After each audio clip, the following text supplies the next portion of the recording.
called it before. And if you call any number here, you can go back on VOP 90.3 FM on YouTube to play back that number to get it and reach out to them. So, as I was saying, I said this is the exact problem we are having here. With people that are greedy. They just want to be in power. And you see, the problem is, a lot of their followers do not see through their greed.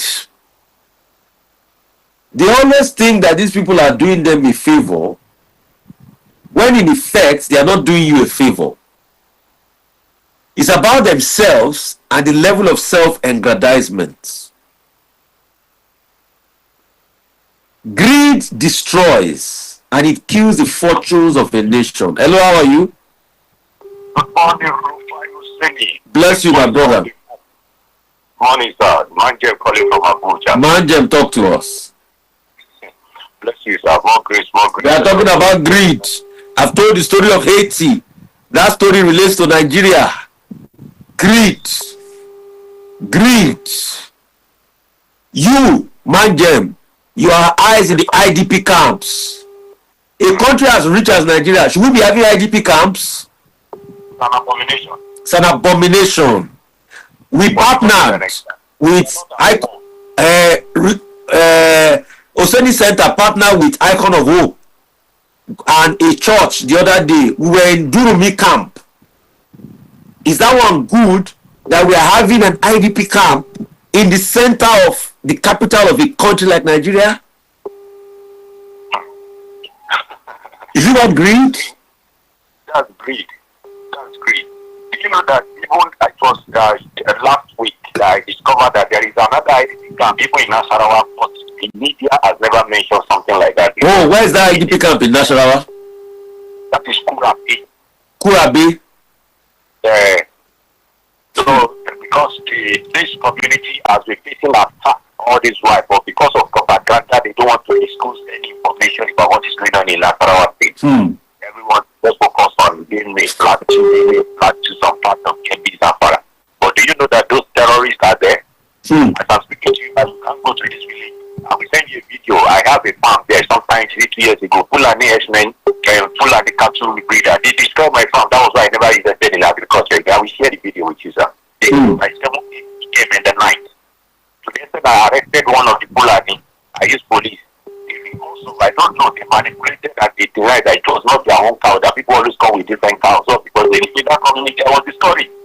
I spent millions. That's why you see, I will never again invest in agriculture because I'm discouraged. I've never done farming in my life. I will share the video with you, Mr. Rufai. You will see where I saw farming from planting. I've never planted rice before. I don't know how to plant beans since I was born. You know. So this kind of challenge is going on in this community. And people are covering it, they are lying because of their own greed. Ask anybody, make your investigation, you're a journalist, sir. Tell them that you are going to Alobu, Kefi Road. Ask them in that community, there is a village they call Kurapi there, that area, actually. They fled because of attack. But do we hear you? Make an investigation that your brother told you that something like this is going on in that community. The chief in that place, and if it's something that you would like to see. So many things are going on in that place. You see? And so all this area, these people don't even have potable water, nothing. But I can't go there now, so I'm talking to you now. You don't need to. I was even thinking about it. What can we do? Let's do some little charity for them for Christmas. No, we need to look for how to do charity for them this Christmas period. We need to look for. Because now those people cannot do agriculture again. They are scared of their life, of terror. We need to. Anytime you fix a thing for us to do something, you put it on the platform. No, we won't. We will mobilize. I mean, even the people I spoke to at the Durumi camp the other day, we would see what we can do. We'll mobilize for them. Because it's Christmas period.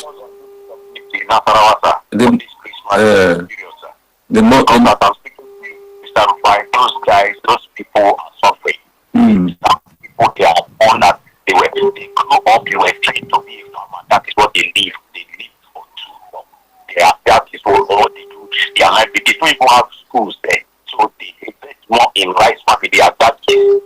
They have the Kadara, all of them in that community. They don't even come to town. They don't even, some of them have not even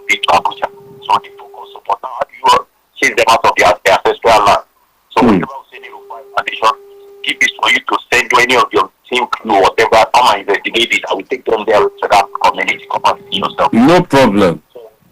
Yes, No sir. problem. You've always been my idol. It is well, my brother. It is well. It is well. Manjem, thank you. Thank you for this information. So these are part of the things, like we normally say, that greed is causing in this country.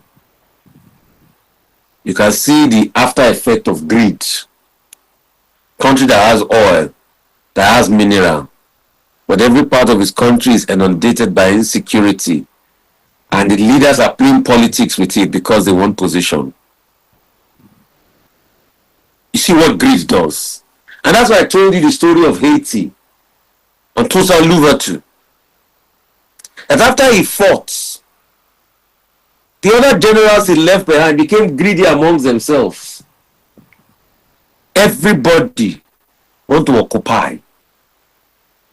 And when you have a society where everybody wants to occupy, we are never going to move forward. That's exactly the problem with Nigeria.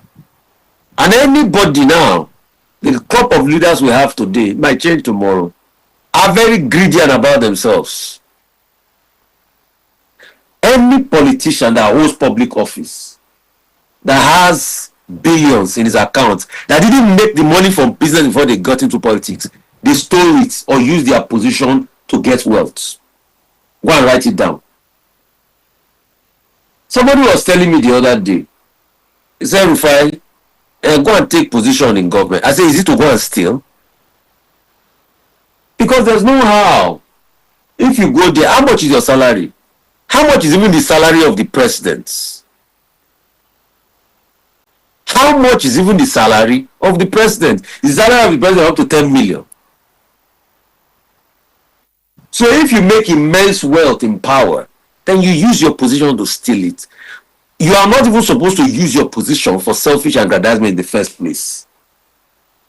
So any politician that goes into power, that makes immense wealth, probably stole it.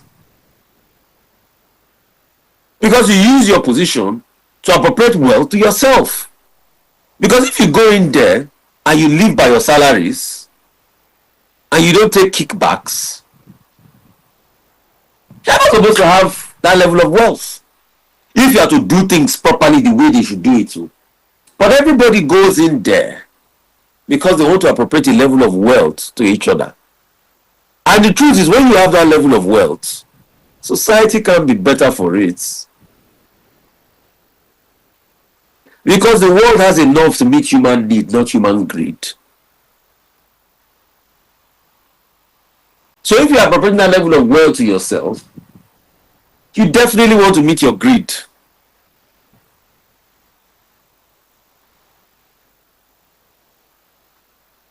And it's that massive level of theft over the years that has destroyed the prospect of Nigeria.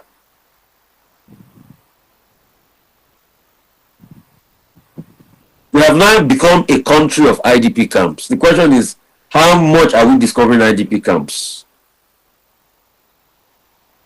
It's not today, as an individual, I've been working with IDP camps. Over 10 years ago, when I was on radio then, Inspiration FM. I'm still on radio now anyway. We used to donate to IDP camps in Benue for the floods.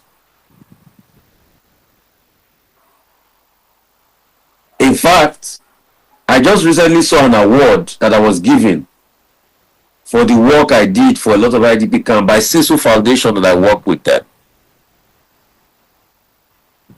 Now, I've still been working with IDP camps. I have followed Shell Foundation when Mutiu Sumonu was CEO then to go to the IDP camp after because of the floods that happened in Ugeli then, to donate some money and some relief materials. It was a sum of $1 million then, I remember.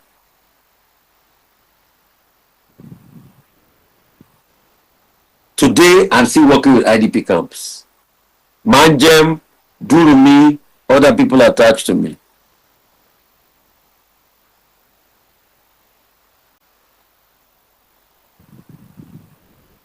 Christmas period, we'll still do some needs for the IDP camps.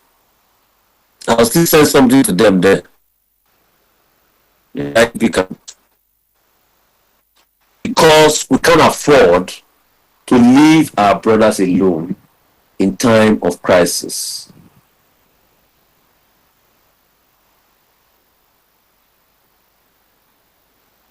That's just it.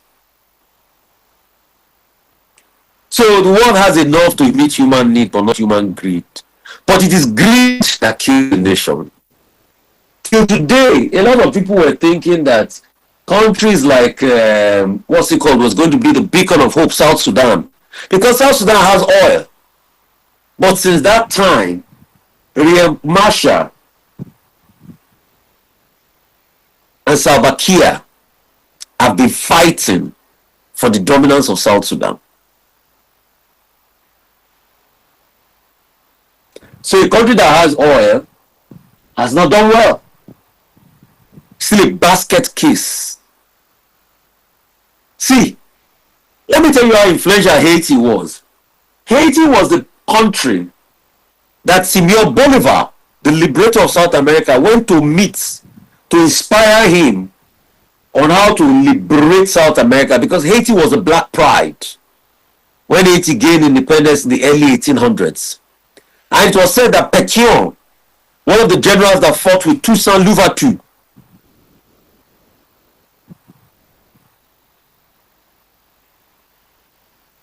Pétion was said to have given Bolivar ships and guns. And it was those guns Bolivar used to go and liberate South America.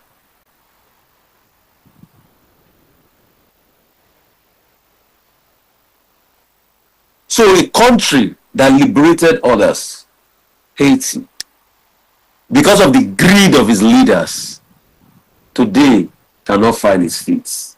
And Haiti has not been blessed with the best of leaders. If you remember Papa Doc Duvalier, Baby Doc Duvalier, and militia groups like the Tonton Macoute of Haiti. It is greed that is destroying the fortunes and the success of Nigeria. Nigeria should be a whole lot better than this, if not for greed. If we shun greed, Nigeria will be a lot better.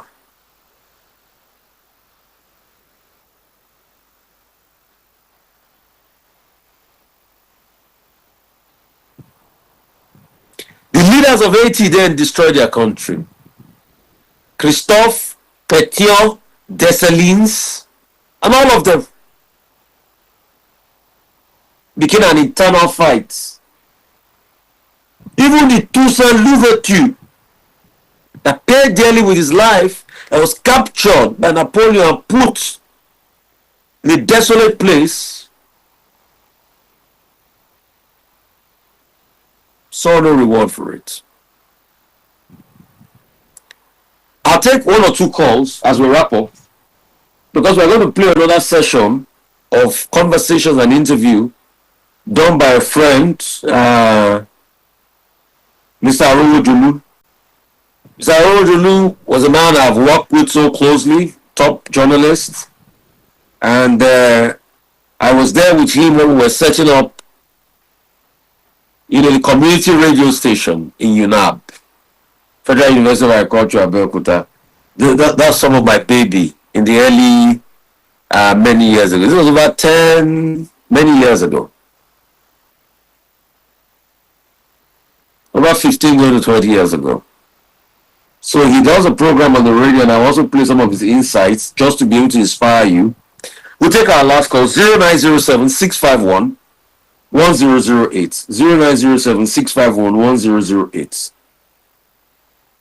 0907-651-1008.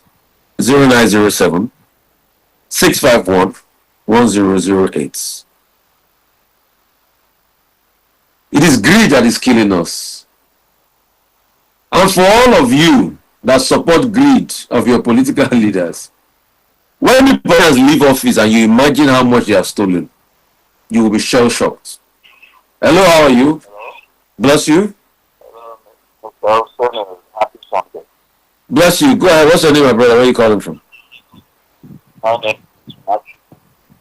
I'm calling from Osho.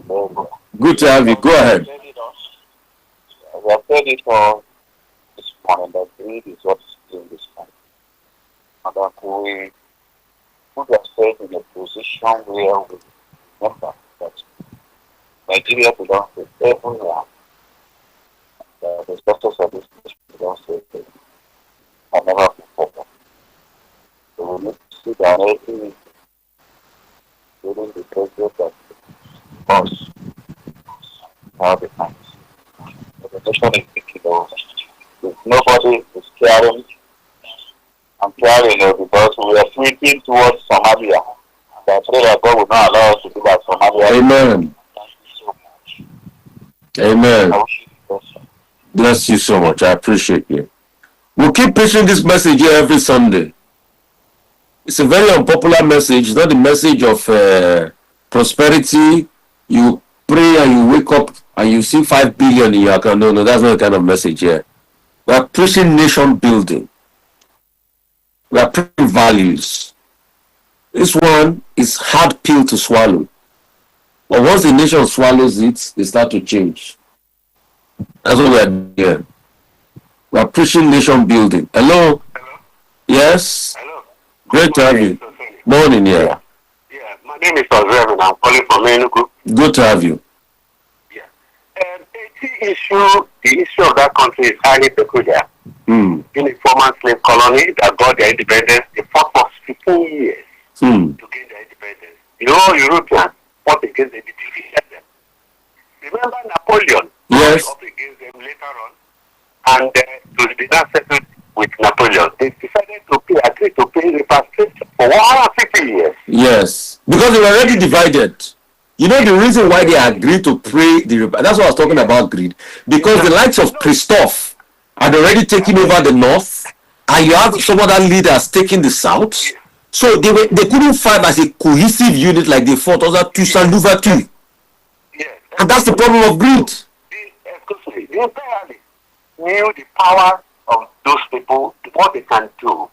Ever since they been sponsoring one form of disturbance, gangs, all sorts of things, divided by root tactics to make sure that that country doesn't stand and speak with one voice. And that is the problem of 18th today, because it could have been one country in the Caribbean that could have acted as a group pool for nations, like what Japan did to the Asia. In fact, let me just cut you there. You know, it already acted as a group pool. I don't know if you know a man called Simon Bolivar. I didn't say just because of time. Simon Bolivar, the man that liberated South America from the Spanish, he came to Pétain in Haiti to collect 4,000 guns, rifles, and ships. It was what he used to go and liberate South America. Not only that, so many soldiers went down to South America to fight. Yeah. So the challenge really is because it's what happened in Africa between Nigeria and the Biafran. I'll be saying it, whoever cares to listen, that the death of Biafra is the death of Africa, because they realized and they made it very clear, the imperialists, the world war, because that was the only war, civil war, the then USSR, America, Germany, and Britain came together to support one country against the other. They made it very clear. They made a mistake. They allowed Japan to emerge in Asia. They won't allow another one to emerge in Africa. But let me tell you something. If we have foresight, let me just come in there. We emerge. Do you know all they did to stop the emergence of China? But China had leaders that said, let's lock ourselves in. I'm not saying the way at which they did it was good. Of course, they closed their borders for 40 years. They closed their Mao Zedong, and they learned and they emerged until we have that level of leaders without greed. Do you know today in China, if you commit corruption, it's death sentence?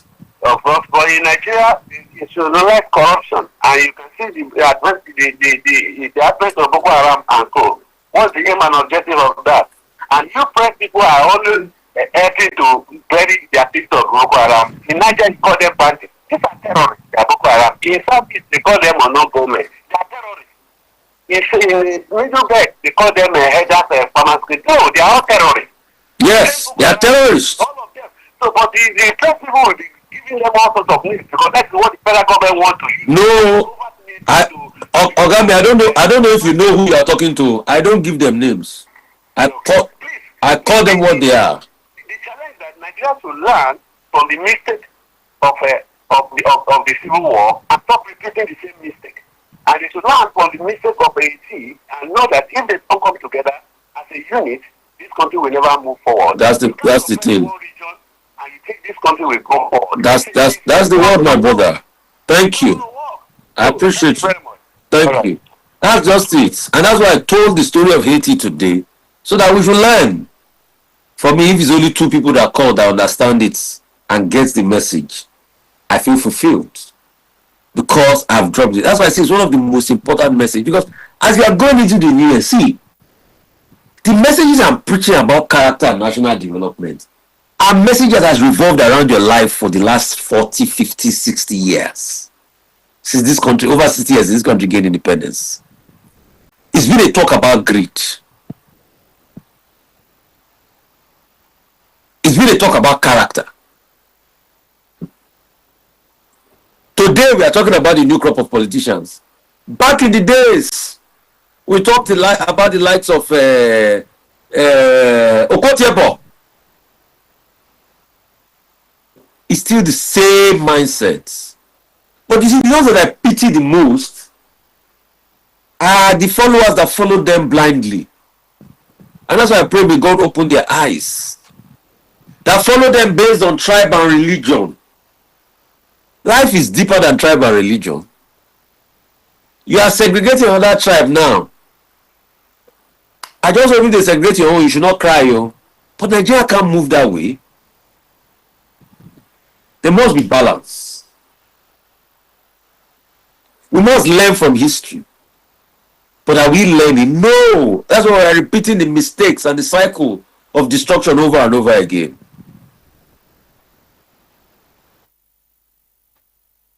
I pray that God will open your eyes. I pray that these messages will seep in. But please, it's also incumbent on you to think deeply about these things. We'll keep bringing these insights your way every time. God bless each and every one of you. And as you go this week, your week is blessed. Your life is blessed. Everything that concerns you is blessed. Your going out is blessed. Your coming in is blessed in Jesus' name.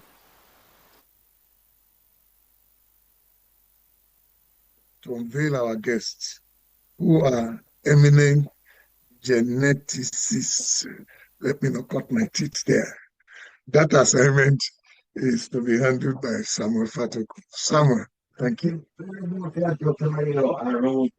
of course, congratulations once again to you and to all of us. Right there on the body part. Let's eventually that Professor Olufumelayo Ayoka Adegambo is a septuagenarian who is inching close to octogenarian milestone in a couple of years. One thing that resonates in our profile is the term first in this and that. Our world revolved around 3 great institutions in Nigeria, and that's the University of Ibadan. And that's one of the best universities currently. I think recently talking about one of the best universities that they're related to their list. And it's actually at the University of Ibadan to back our PhD.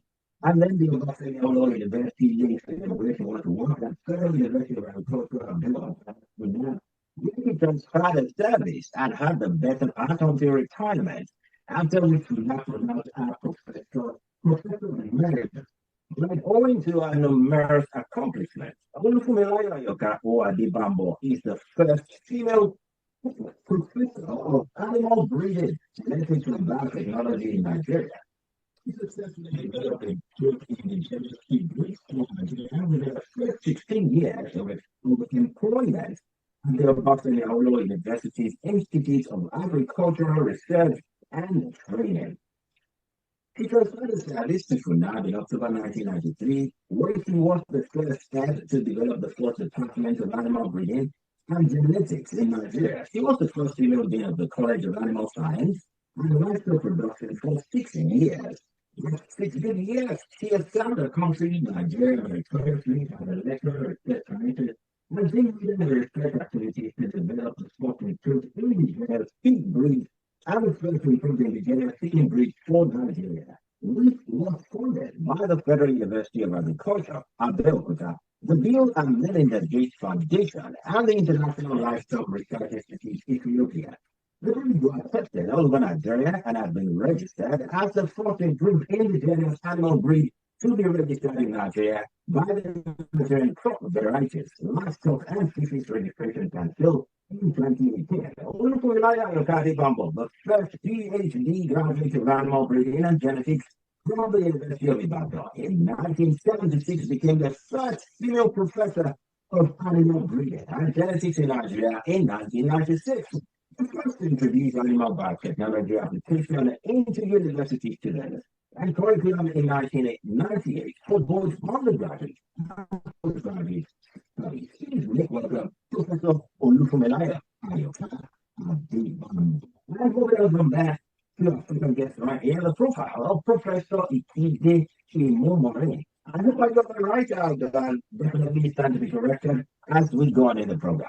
Dr. Ikide Imomore is Executive Director, California State University Biotechnology Program and Professor of Biological Sciences in the College of Science of San Diego State University. Prior to joining California State University in the United States of America, he took the 14 positions of Brooktown State University, Spelman College, Cornell University, and Georgia Institute of Technology. Professor Imomore is co-founder and CEO of African Biomedical Test Limited based in Nigeria, and provides molecular healthcare testing services, including paternity DNA testing, cancer screening, and newborn screening, and genomics testing services.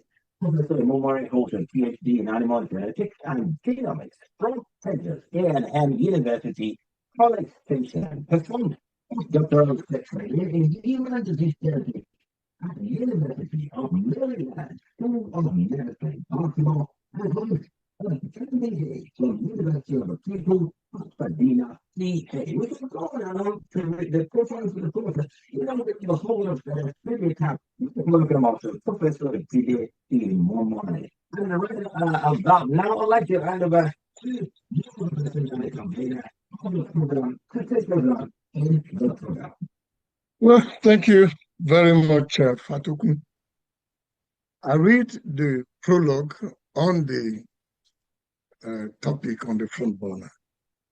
Away from the hard stuff of politics, economy, governance, and the likes, tonight's edition is the first delving into the world of science.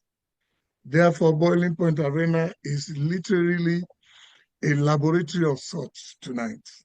And you can be sure to hear a lot of scientific jargons, compounds, molecules, atoms, cells, genes, the X and Y chromosomes, etc., etc. On the table of discourse is the topic, genetic revelations, understanding the conundrum of paternity disputes in modern families. As scientific as the topic stands, it goes beyond the issue of science, as it is also an emotional matter.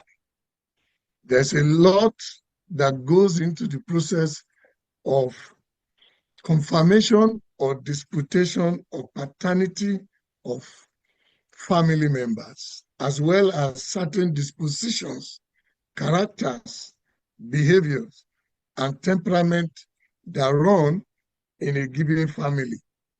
Paternity conflicts in Nigerian families are becoming more prevalent, fueled by recent DNA testing that reveals these rather scary statistics, which is 1 in 4 men are not the biological fathers of their children. These conflicts are leading to increased divorce, legal battles, and significant emotional and psychological trauma. Factors contributing to the issue include a potential decline in the sanctity of marriage, economic pressures, social changes, particularly with firstborn children most frequently affected. A 2025 report found that 25% of paternity tests, yes, resulted in a negative match, meaning 1 in 4 men, like we said, were not the biological fathers due to paternity discrepancies. Some experts attribute the issue to morality or fidelity issues, increased social interaction, and influence of social media, and in most cases, financial motives. Others include relationship issues, whereby, in some cases, women not fully ending previous relationships before marriage, or one of them concealing the inability to conceive. As a consequence, the paternity conflicts are leading to a predicted increase in custody battles and inheritance disputes, not losing sight of the emotional and psychological trauma and mental health consequences for all involved that are associated with it. Well, this edition in particular will unravel family secrets as our geneticists delve into the issue from their own perspectives as experts, and also attempt to assess the impact of DNA testing in paternity disputes. Well, both experts, Professor Olufumilayo Adebambo and Professor Ikide Imumori, I hope you correct us, who are internationally acclaimed researchers, will navigate the DNA conundrum, family dynamics, and emotional fallouts, the challenges, the consequences, and the way forward. Here we are tonight as we dig into all of these issues. Welcome one, welcome all. Permit me, therefore, to bring up the keynote speaker, Professor Sakama Temilola, who is sharing this discourse. By the way, we have been in it for these 3 years. I can safely say happy birthday, Kabis. Thank you very much. Thank you very much, Dr. Ojulu. Also, thank you very much, Mr. Samuel Fatoku. I welcome everybody to tonight's edition of Boiling Point Arena. I want to congratulate, in particular, the initiator of this program, Dr. Ayo Ojulu. 3 years of sustaining this program is not a mean feat at all. And I also want to thank all those who have been part of the program, who have helped support to ensure its success so far. I appreciate you all. And I hope we'll continue to go from strength to strength. Tonight's topic for this course is not just a social issue, it's an emotional issue. It's something that can create a lot of problems in our society if we don't look at very carefully. And I'm happy we have experts in the area who can help us throw some light on this. But let me just give a brief overview, just following up on the synopsis given by Dr. Arojolu earlier on.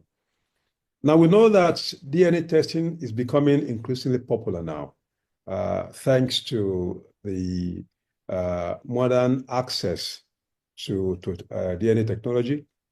Our question is, this paternity issue, did it just start today? Probably not. Because, before we had this explosion in social media and the accessibility to DNA testing, these issues have been there. But advancement in technology has really exacerbated the issue, and then, social, changes to the social structure has also, affected it quite a bit. Now, like Dr. Ojulu said, Nigeria ranks as one of the top nations where paternity fraud has been reported. and it suggests that about almost 2/3 of firstborn in Nigeria may not necessarily be, child of the father, of the husband.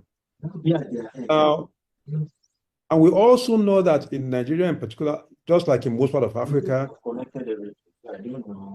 there's the issue around inheritance, which also at stake, and that's where the cultural issue comes in as well. There's the issue of lineage as well, and there's the social status, and so it makes this dispute. It can make it very painful. It can make it very destructive as well. Now, there are quite a number of causes that we can highlight as being the reason for this paternity issue. Of course, infidelity is one of the things. There's also the issue of migration and relationship breakdown. Fertility challenges in some couple in a situation where both the man and the woman are aware of this issue, and then because of the patriarchal nature of our system in Africa, most of the blame is put on the female. In which case, the female can go around and then go and do a one night stand with somebody else, and then comes with pregnancy. So there's also, because of insecurity issues, because the woman wants to stay in marriage. So it's also part of it as well. Now, there's also one important factor. There have been cases of mix-up by hospital staff in handling newborn babies. It's another part of this thing. And in most cases, the parents are not aware of this. And when the issue comes, most times they don't even think about, this source in particular. Again, what are the social and emotional impact that this leads to? One of the main recipients, or the main people that it affects, are the children, where it can give them identity crisis. For example, you can imagine a child, with his or her peers, and the parents know that the child is a bastard, so to say. There's loss of trust, emotional trauma comes with it, and there's social stigma, the major thing in our society here in Africa.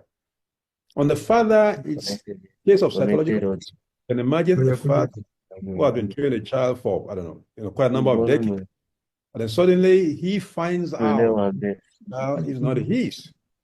You can imagine the distress that causes, the financial burden it comes, and the betrayal that person.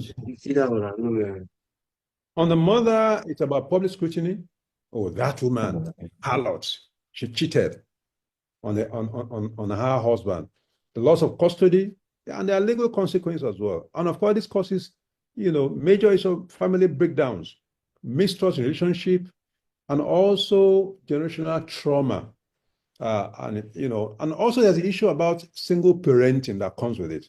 And when the family breaks up, then, the parents, are no longer together. It now becomes a single parent that raises the child or the children, as the case may be. And in most cases, children that are brought up by single parents always have issue, because, I mean, even both parents being there, it's difficult enough. You can imagine if it's now a burden of either the father alone or the mother alone, it becomes another additional burden. There's a ethical and moral dimension to this as well. The question is, how do we balance, sharing the truth, find out the truth, and pursuing it, and family unity? It's a very delicate that we also need to think about. The other issue, which is a dilemma, is it better to withhold paternity information? There's a role of stability in families that also needs to be considered as part of the question. In a number of cases, there have been DNA testing without the consent of the other party. Question is privacy concerns. These are also part of the moral dimensions that this issue brings. So essentially, if I were to just wrap up all of this, we know paternity challenges are no longer rare.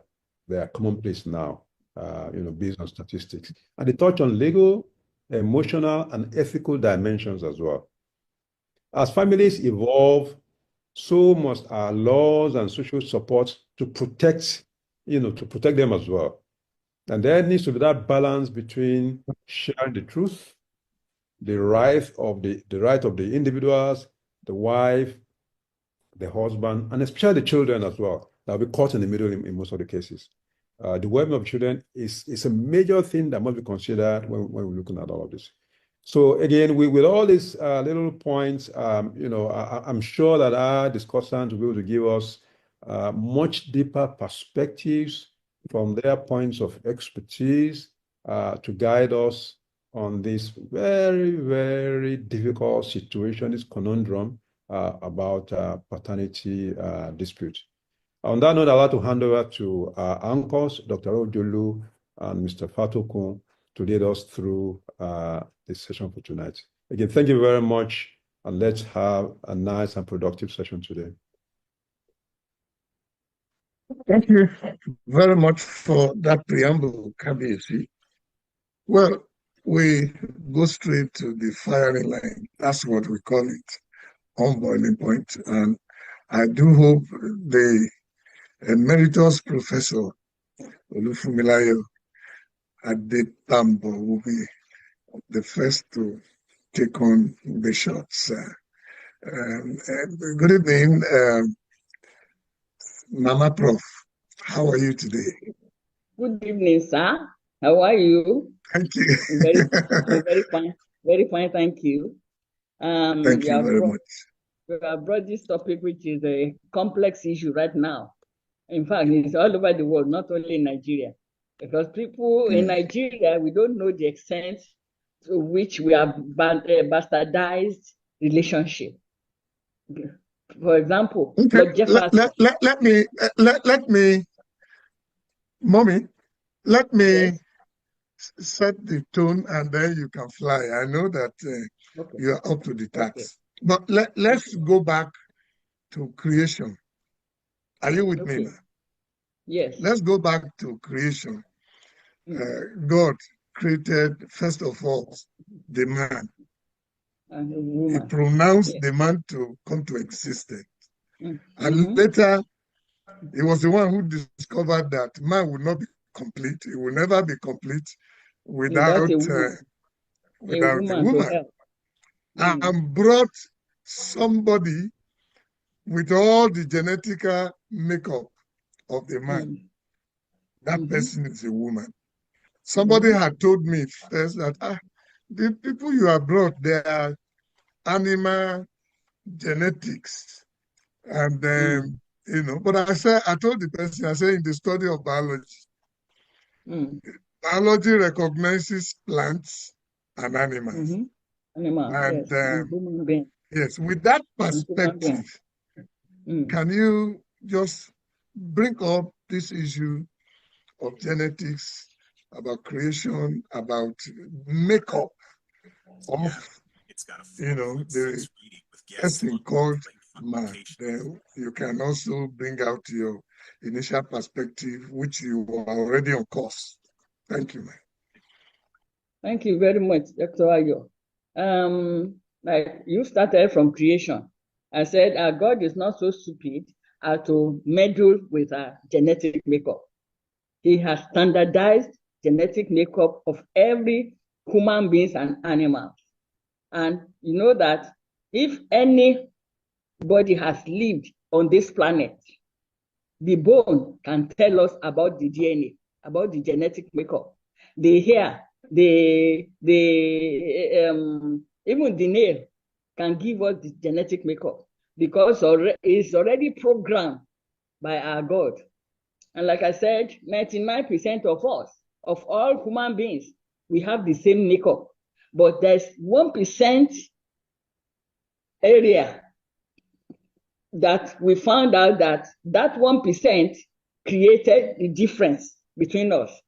So once you are able to locate that 1%, you are able to tell us whether this person is from this fellow, what we call the coding system, whether this fellow is a criminal, whether this fellow, like I was talking about Lord Jefferson, was the president of America. And he locked up a lady for years, and that lady was giving him children. It was these children that now cried out that we belong to the inheritance of America. And so we want the bones of Lord Jefferson to be exhumed and then compare the DNA with ours to know that we belong to this man. And there was a case of one lady that was killed by the husband and thrown into the ocean. Thank God the ocean brought back that carcass of the woman. By the time they analyzed the DNA, they were able to find out that it was the husband that killed her. So that there are so many cases like that. We in Nigeria, we are not very familiar with all this. In 1982, I was in the United Kingdom, and I went to the library. I saw one book. Then I went to the lecturer that wrote the book. I said, this thing, which is called immune genes and so on, I'm interested. Please, can you help me with it? Thank God I was able to get Commonwealth Fellowship 1986 to come and to study the immune genes. The immune genes are the ones that we say were created by God to control our disease system. So that if you belong to another person and that person has immune genes that are different from yours, if you are now trying to transfer or to transplant, you know that it's going to create problem because the immune genes are genetically inherited. So all about our inheritance are already coded by God right from the beginning. Everything has been coded. So like we said, we have the DNA, don't let me give the jargon.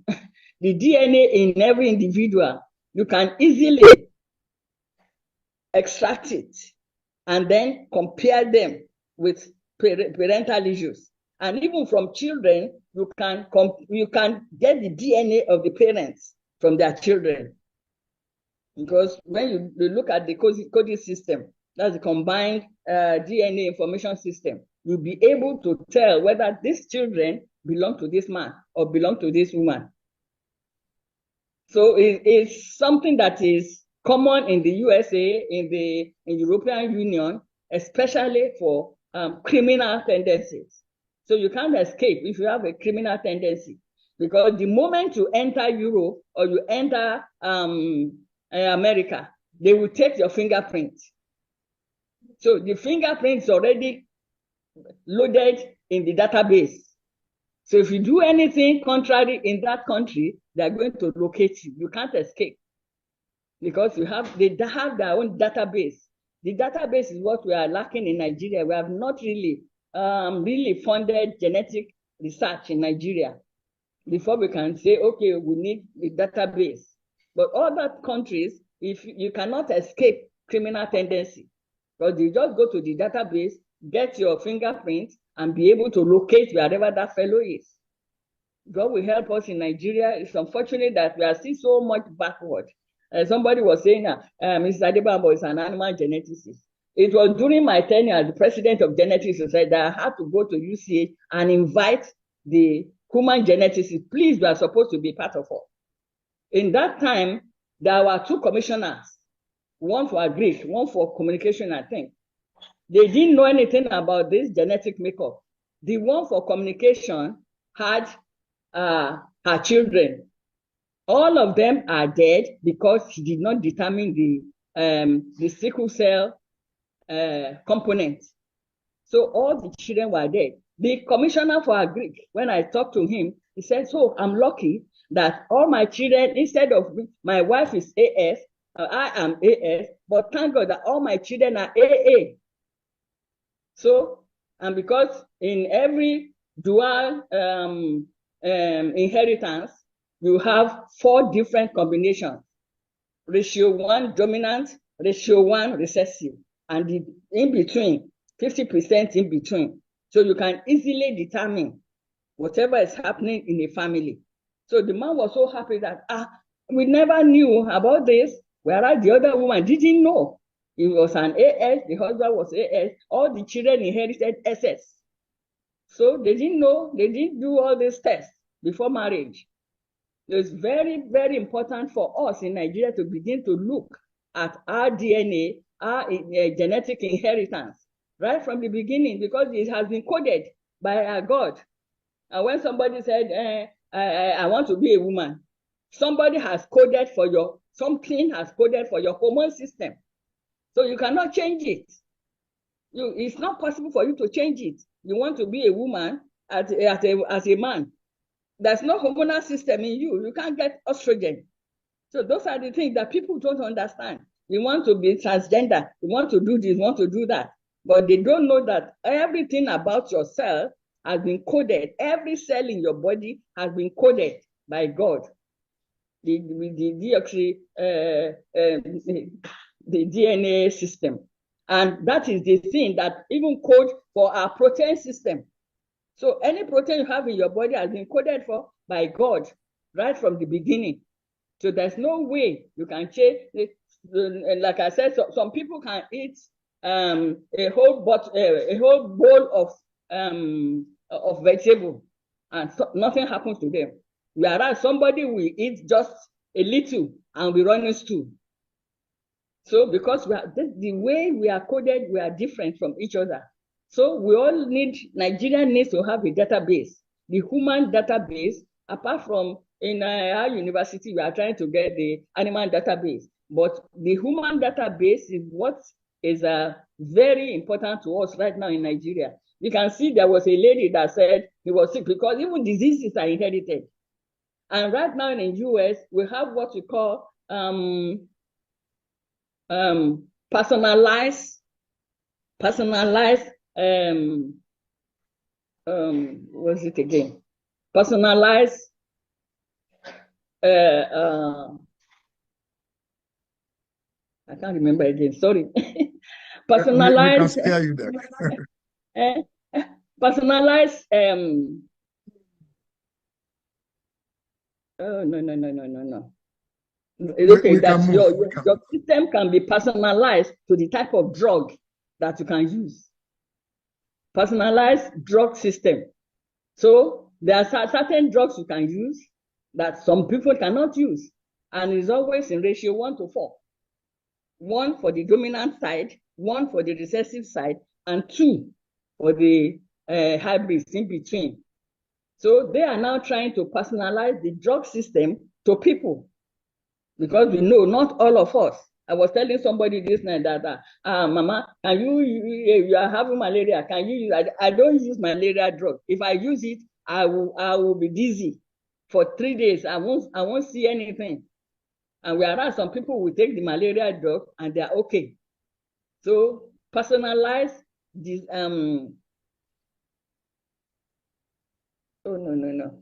personalized drug system. I can say that Professor Ikide wants to just prompt you on that. Can you unmute Professor Ikide? Yes. So and then there was a lady that said, I think the child was sick and went to the hospital. They needed blood transfusion. They now found that blood, the blood of the man is not compatible with that of the son. It was then this lady now said, let me check up. So if my father cannot donate blood to my son, to my brother, let me check we sisters, even if we are compatible with our father. It was then they now found out that the 3 of them are not compatible with their father. And there was a lady also, I think I sent it to you, that said all the 3 children that she had belonged to another man. And still having an affair with that man, without the husband knowing. So it's unfortunate people don't know that we can easily find out now. If we have a database, Nigerian database, which is genetically inclined, then we can monitor criminality, we can monitor genetic inheritances, we can monitor drug use, and so on and so forth. So many things can be monitored if we have a database. It's that database that is lacking. Thank you very much, Prof. Hello, Prof. Prof, thank you very much. Telling us about the baby mix-up in hospital. At times, let's that's also come over to Professor Ikide. Are you through with your line of thought, ma? I'm just talking about baby mix-up in hospitals. I was in a lecture with one lady now said, excuse me, and this and that. I said, I should be on my word in it. Because some people will bribe. They needed a male child. They will not bribe the nurse. They will not give another person's child to them. Or they needed a female child. So I said, I should be on my word because somebody has bribed the nurses to give them another person's child. And when that child gets into your house, Yorubas will say,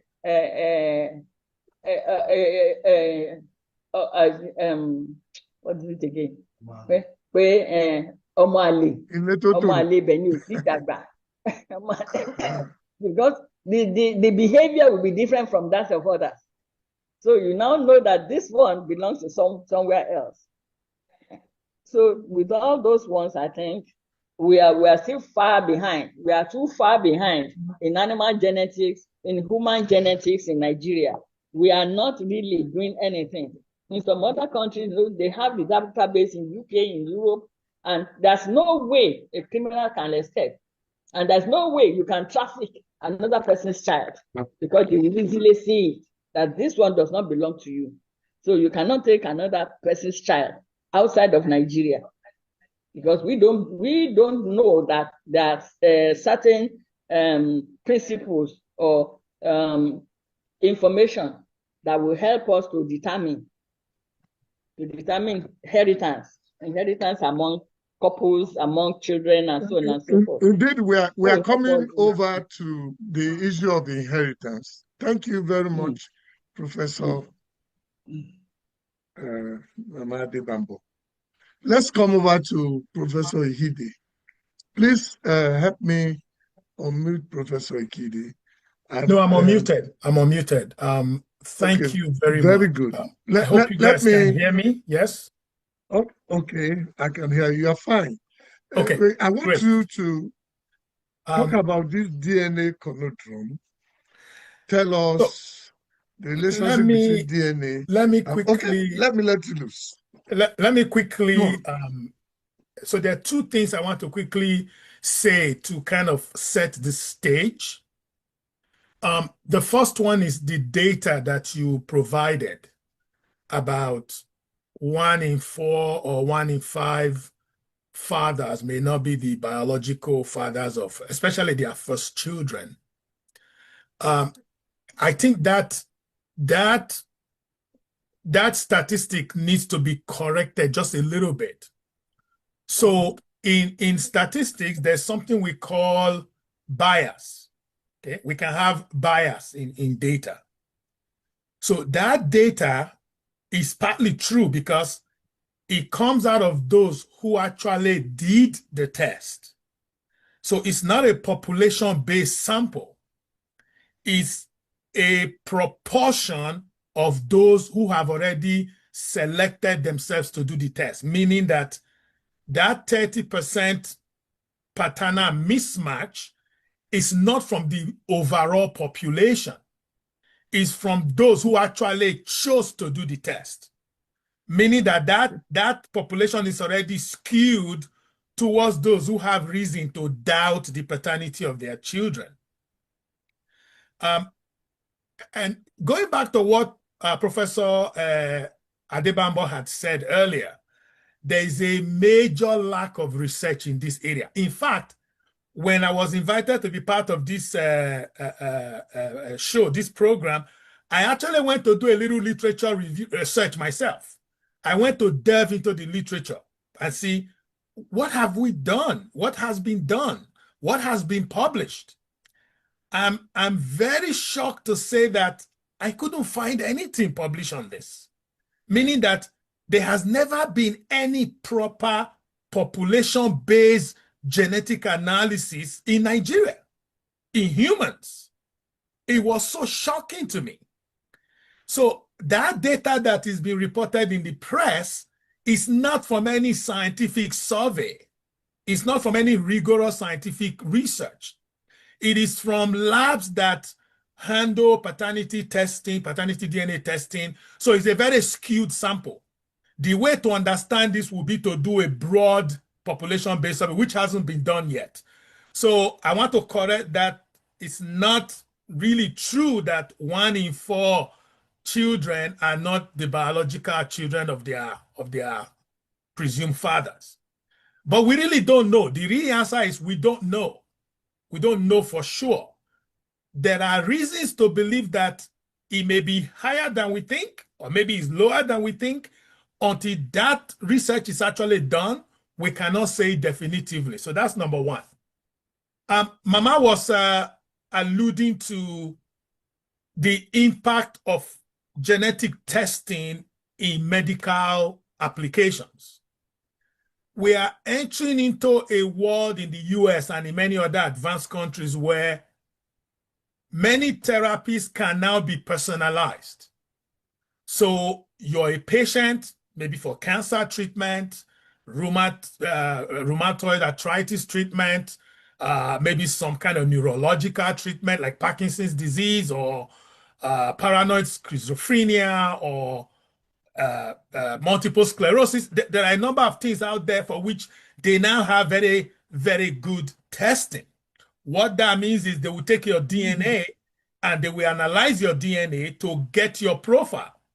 And that profile, which is personal to you, will now be used as a basis to find a very particular therapy that is tailored to that particular profile. It's still pretty expensive and still pretty high end, but it exists now. It's out there. And the baby snatching thing that Mama talked about is real. As a matter of fact, I don't know about Nigeria, but I live in the US. I've lived in the US for a very long time. My kids were born here. I have 2 daughters who were born here in the US. When a child is born in the hospital in the US, usually babies are taken from their mothers within a few hours of birth and taken to the nursery before the mother and the baby will be discharged, usually the next day. If you have a baby without any complication, everything's just normal, usually you spend 1 night in the hospital and you go home. Occasionally, maybe 2 nights, but most people is 1 night. And so between the time the baby is actually born and the time the mother and baby are discharged, there is a window of time when the baby is in the nursery. It's like a big place where they have, you know, all these beds, you know, lined up side by side where they put all the babies. So what they do is before the baby leaves the mother's maternity room, and the reason they do that is exactly what Professor Adebambo said. Babies can be switched in the nursery. Babies can be switched either mistakenly or intentionally. If you've ever seen newborn babies, 10 of them in front of you, it can be a little hard to tell them apart. It's not very easy to tell newborns apart who were just born within a few hours. They all kind of sort of look alike. So they do that tagging before they take the baby out of that maternity room and take to the nursery. So the tag, we have the mother's name, the baby's name, and some details. And then before you do anything to the baby, you have to check the tag. And before you leave the hospital, the nurses will check your tag and check the tag of the baby, make sure they match. Before you take somebody else's baby home and another person take your baby home. It's become standard practice to do that. I think a long time ago, it wasn't always like that. And they had these issues of babies getting switched. Which brings me to another issue that relates to paternity exclusion rate in Nigeria. I don't know how they do this in Nigeria, but when you include both the one that is mistake and the one that they may have bribed the nurses because you want a male child or a female child or whatever, I wonder, when we see these paternity exclusion issues we see, could it possibly be due to baby switching at birth, either by mistake or intentionally? It's possible, right? It's very possible that that could happen. And, you know, years and years and years later, now that the technology is very mature, people want to do immigration, because if you want to immigrate nowadays, you have to do DNA testing. You know, you win visa lottery, or you know, a husband has been abroad for years, now want the family to join them. The embassy would usually, these days, they will ask you to do DNA test. I mean, they want to be sure that the people you are bringing with you are biologically related to you. I'm going to address something else on how this can be handled later on in this program. But DNA testing now allows all of these issues that were hidden for a very, very long time can now be easily revealed. Either because people specifically want to know, or they were doing something else, and by mistake, the truth comes out. I've heard of stories where, you know, somebody left Nigeria, or they won visa lottery, they're in America for years, then it's now time to file the papers for their family to come. That's when the man finds out the kids are not his kids, or 1 out of 3, or 1 out of 4, or 2 out of 4, whatever it is, are not his own children. Up until that time, nobody had any clue. But now the embassy says you have to do paternity DNA test before you can come. And I have a relative. Well, thank goodness the young woman is actually his daughter. So he had been abroad for years and wanted to bring the young girl to come and live with them, you know, join them in abroad. And they had to do paternity DNA test. Well, it's his daughter, but the test also proved that, and he had no problem. But if the test came back negative, then we have a problem. The embassy will say, sorry, this person can't come. This person is not related to you. And so it can be very heartbreaking, can be very devastating. I mean, this thing can be, it can be really, really major disruption to families, to lives. And so in many places, companies that do this test actually have some things in place to try to handle the fallout. This is not a very well developed thing in Nigeria, but I think it's something that people need to pay attention to. In other words, if you are in a situation where you want to do a paternity DNA test, a few other things needs to be taken care of first, because you cannot be sure how this is going to affect you. You may think you know, but you don't. Because once those results are released, it can create the kind of upheaval that some families may not survive. And I will wrap up with an example. We have a company in Nigeria. I'm part of a business net that actually provides paternity DNA testing. So last year, a customer approached us and wanted his children tested. We don't ask people why they want to do it. We provide a service. And so the company made the arrangement, sent the collection kit to, this person is in Port Harcourt. He's an engineer with Shell. So send the kit to Port Harcourt. They collected the buccal samples from inside your inner cheeks, sent the samples, and they were sent to the lab for lab testing. And the results came back. The results were heartbreaking, because these kids were like in junior secondary school at this point. Of the 3 kids that were tested, 2 of them were not his kids. Only one was his biological child. The other 2 were not. This man was completely unraveled. I mean, he was completely broken. In fact, he insisted that we do the test again. I actually had to call him to explain to him that, sir, this is not how this works. We can repeat this test 100 times. The results are not going to change. He said, no, he wanted the test to be repeated. I tried to explain to him that it won't change the results. He said, no, he wants the test to be repeated. He wanted to pay again. In fact, he paid again. I mean, what do you do? I could understand where he was coming from, but because I think he assumed that these kids were his. He's been taking care of these children for years. In fact, they were in expensive private schools, as a matter of fact. And now maybe he was suspecting his wife. I don't know the backstory. Like I said, we don't get involved in all of that. But when the results came back, it was completely devastating. And the second case that I will round up with is a customer that contacted us from Jos. His brother passed away. He wanted to adopt his two nieces. So he had two young girls who were his brother's daughters. So his brother had passed away, and there is a particular test called an avuncular test where it's not a direct paternity, it's uncle, like to see if somebody is related to you and you are that person's uncle. The test can be done to determine that as well, because if you are full SIB, like me and my brother, we have 50% of our DNA in common. If your cousins is 25%, uncle and niece is also 25%. So there's a way to use this test to determine if there's a biological relationship between any two people. And so we shipped the collection kits to Jos. The samples were collected. They went to the lab. The testing was done. And it came back. And the two girls are not related to him.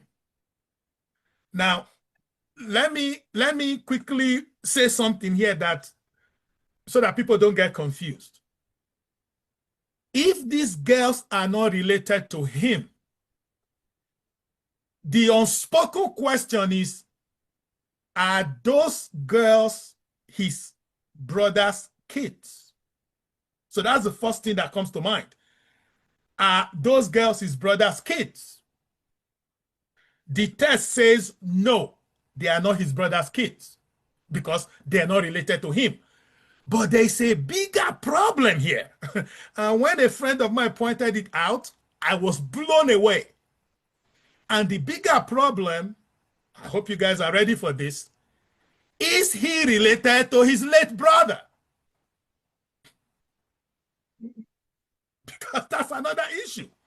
Is he related to his late brother? Maybe the reason that the girls are not related to him is because he and his brother are not actually brothers. We don't know that. His brother has passed away. So maybe the girls are truly his brother's daughters. The problem is that he and his so-called brother are not related. We don't know. Our test didn't test for that.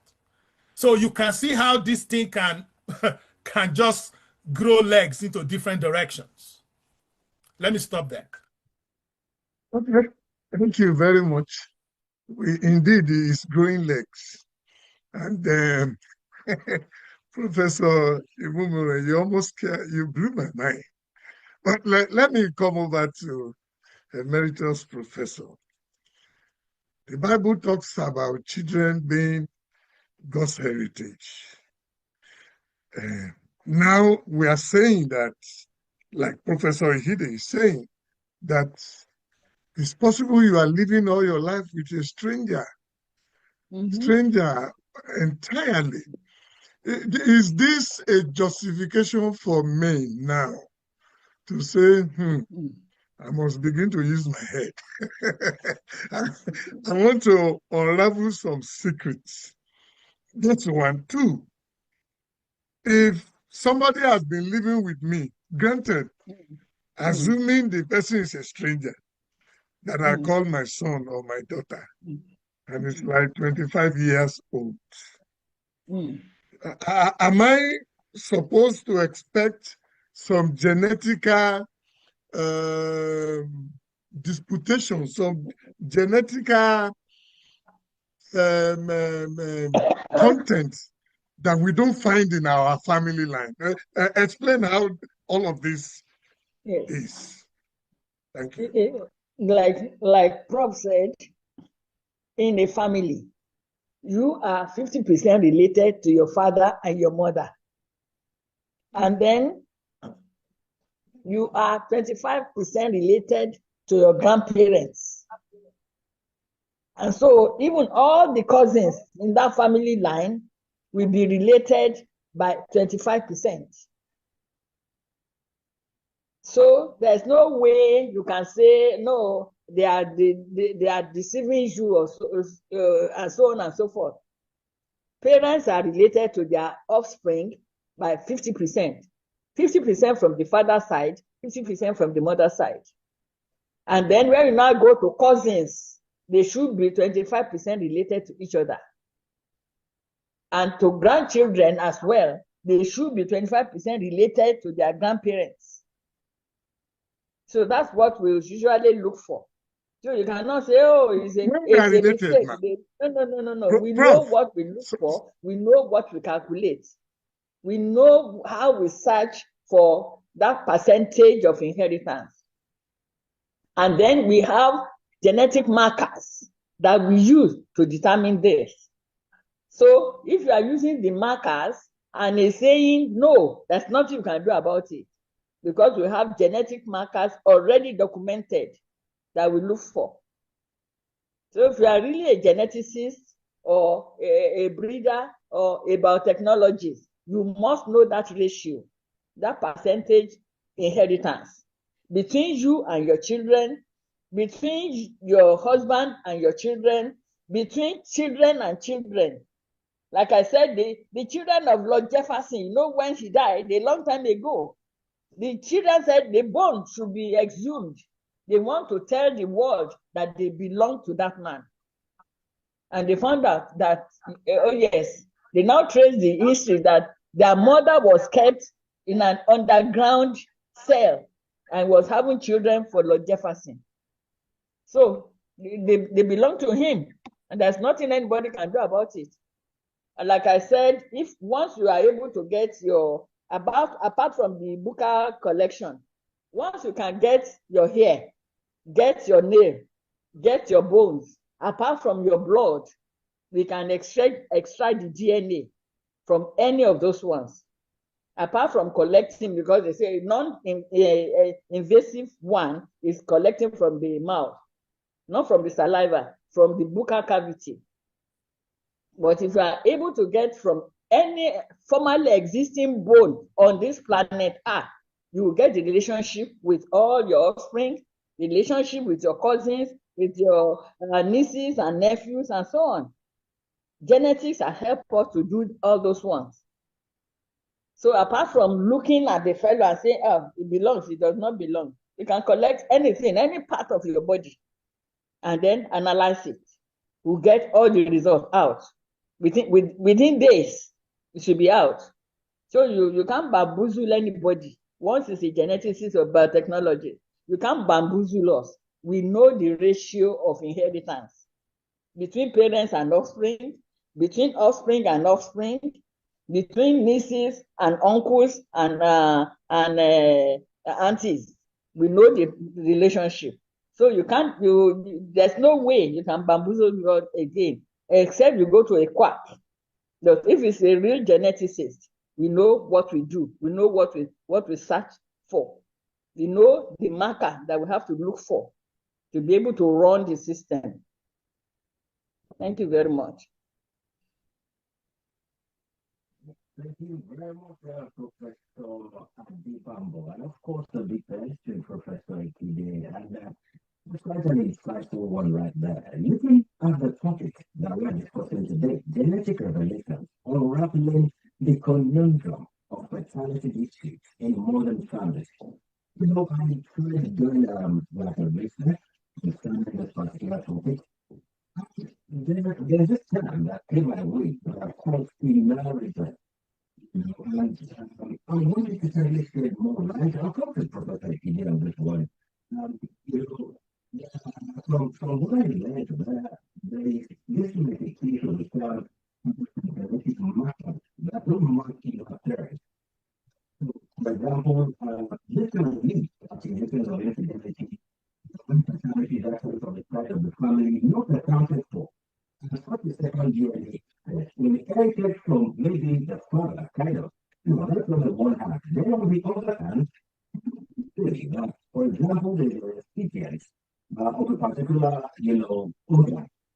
Now, the donor that donated that particular organ comes from DNA. Is it possible that the recipient also gets affected? The DNA of the recipient gets affected, and then we have cases of infidelity. Just look at all of the practical challenges you're having in the news.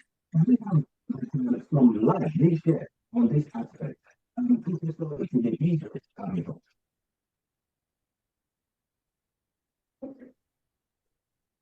we have Prof. Unmuted? Technical, can we have Professor Imumore unmuted? He's still unmuted. Okay, you are good to go now.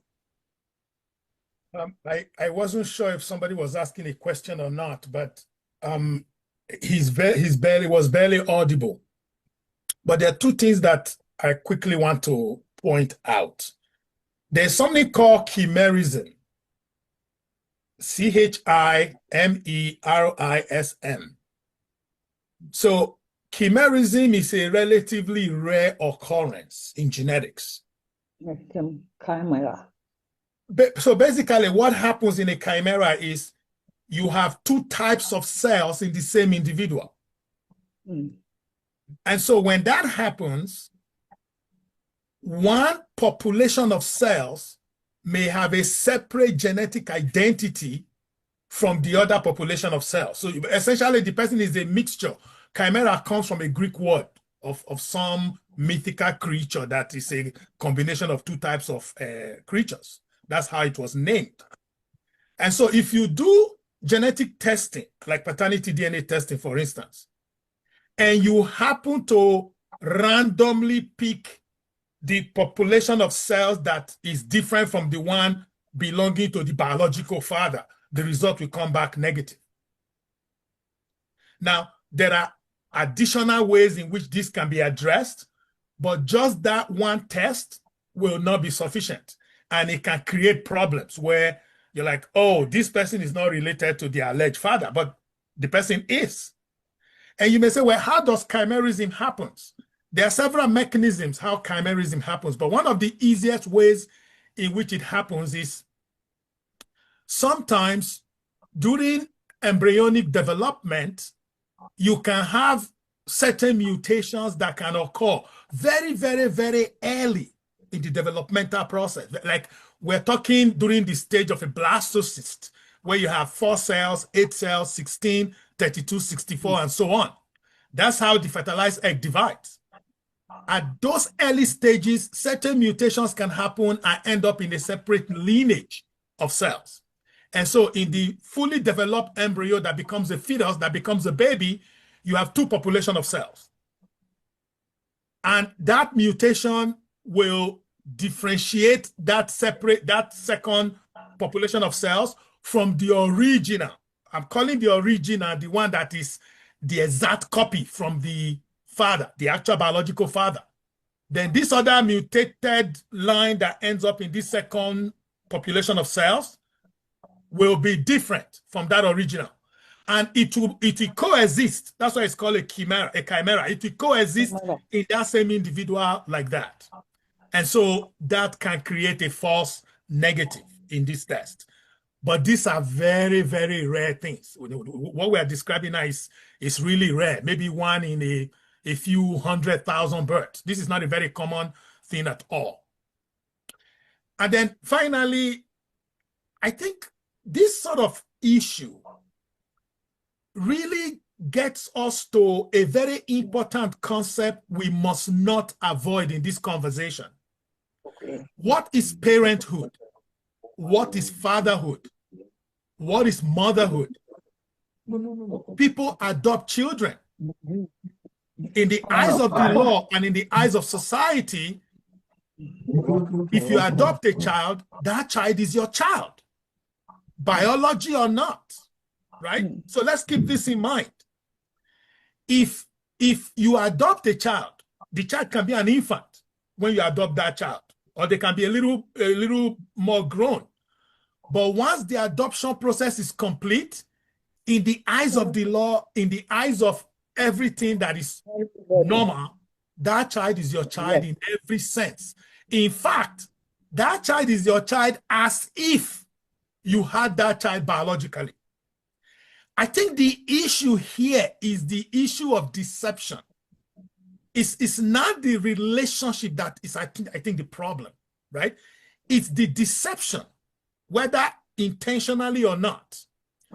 Because think of it, if a child was born into your household, let's assume that the child is not actually yours biologically, but that child was born into your household. Maybe your wife got pregnant by somebody else, or somehow you even knew.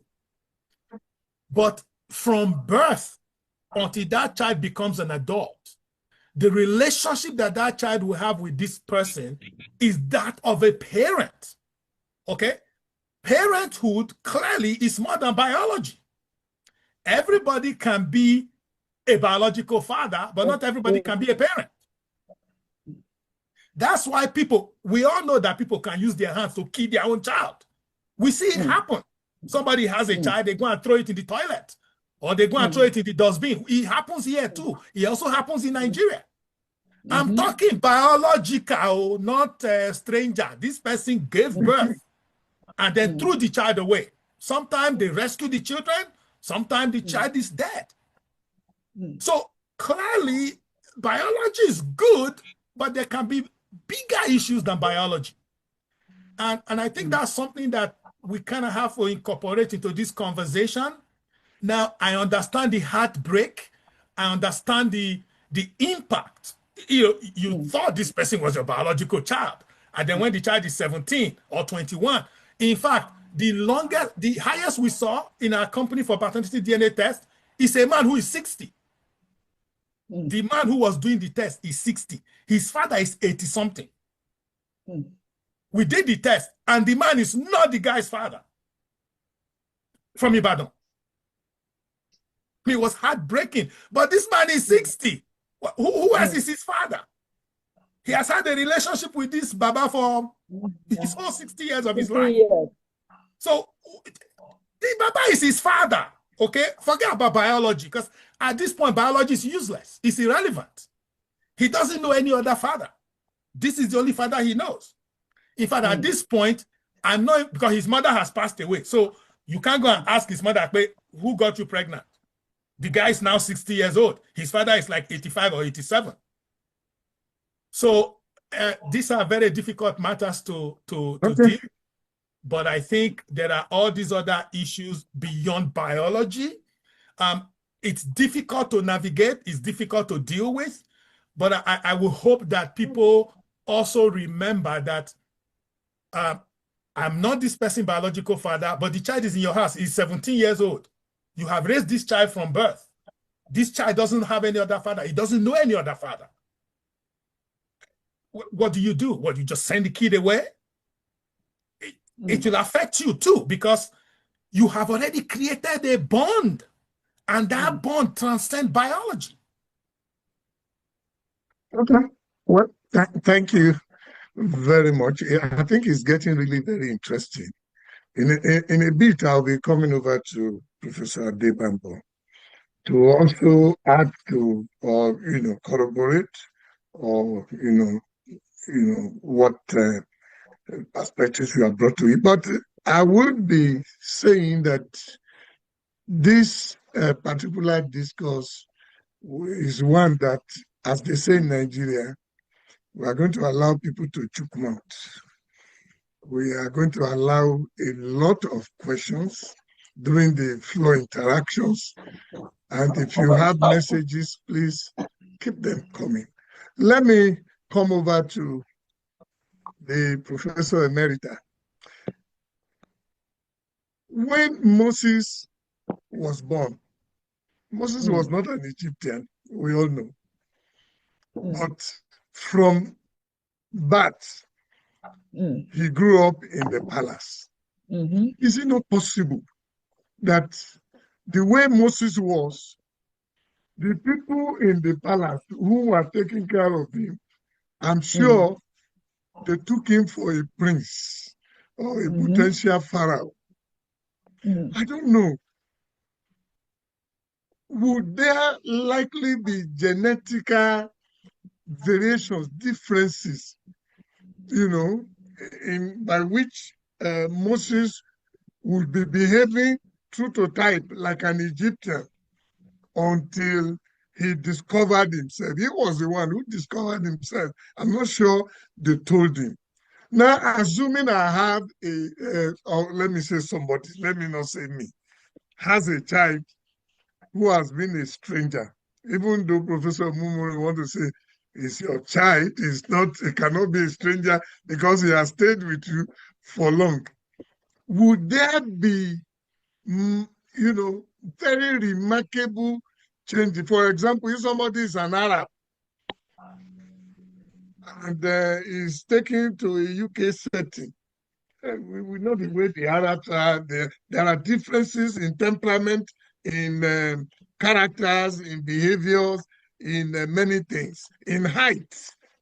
Even maybe if you want to talk about like the Chinese or Japanese. How are we sure? Or no, I will be asking, would there be that kind of very sharp, if somebody, we have a lot of Chinese in Nigeria, and they are fondling with a lot of our ladies. It has happened, reported in the papers. When they now have a child, that child, according to your explanation, will be 50% Chinese and 50% Nigerian. Nigerian. Mm-hmm. Now they have the height makeup with us. What are we likely to have in terms of differences? Thank you.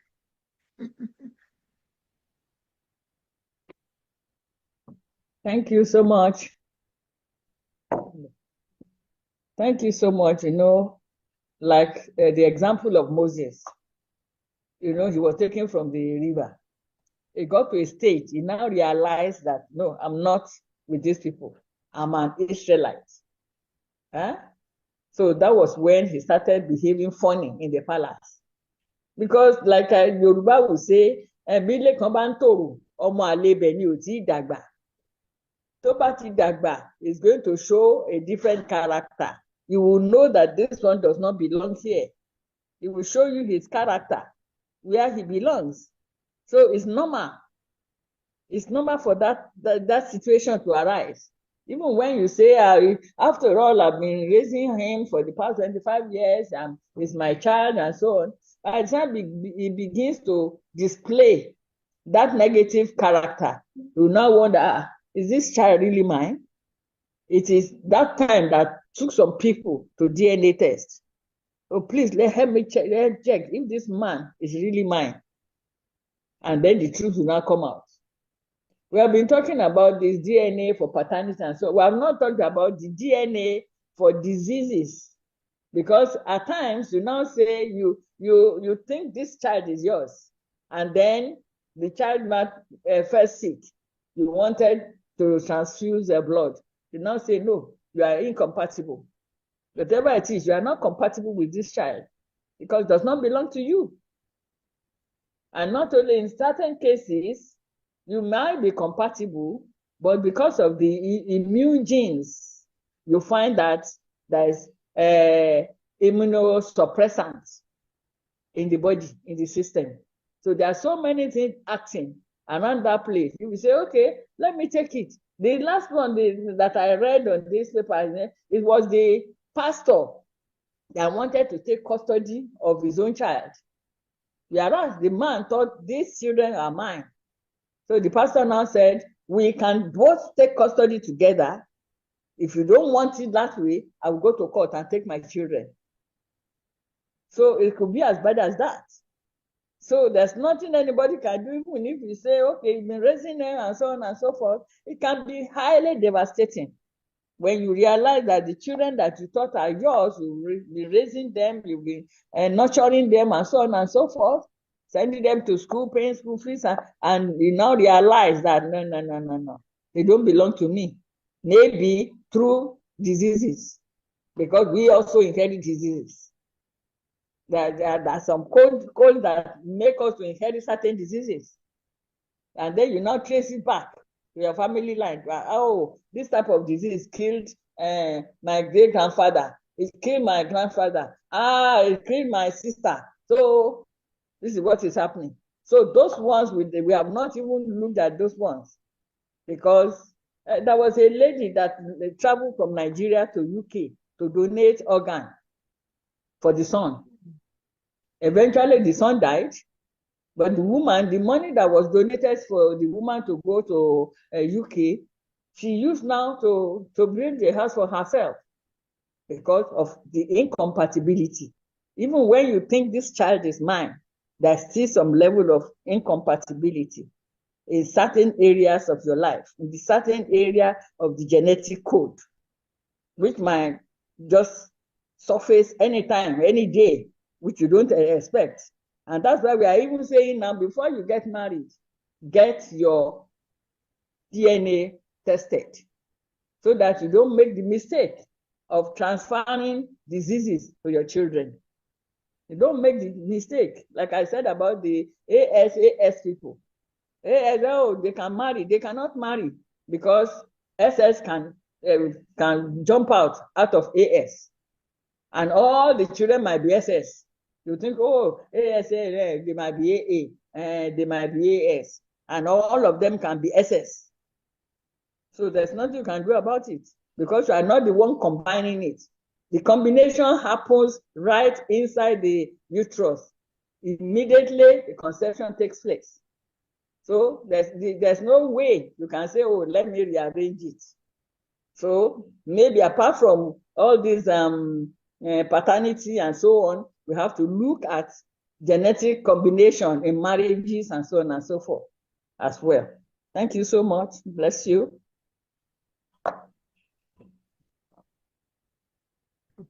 Thank you very much, Professor Adibambo. Thank you so much. And also a big thanks to Professor Akide. Now, I'll come to Professor Akide on this particular one. There's a question coming from one of our people. If we have so much, challenges, so much unraveling to do, paternity disputes and families, and all of that, why is it that DNA testing is not so affordable? Why is it that expensive? There is a lot of problem, surrounding a particular, situation, and there should be affordability concerning that. I want to get a response to this, please. The question again. Correct. That's why. Question again. This particular challenge, paternity disputes, paternity challenges, and all of the unravelings we have to do. Why is DNA testing, DNA tests that are conducted, why are they not affordable? Why are they all that expensive? Can we and how can we solve this particular challenge? We have a whole lot of DNA cases. And then there are some people that cannot afford it. At the end of the day, they go for disputes instead of going for DNA tests. And then they don't get to resolve this particular challenge. How do we respond to this? Professor, I think you can have it first. Dr. Arowojo, can you repeat the question? Because he was barely audible. All right. Can you hear me better now, please? Not really. Is it your microphone or is this something technical? I can't. You're barely audible.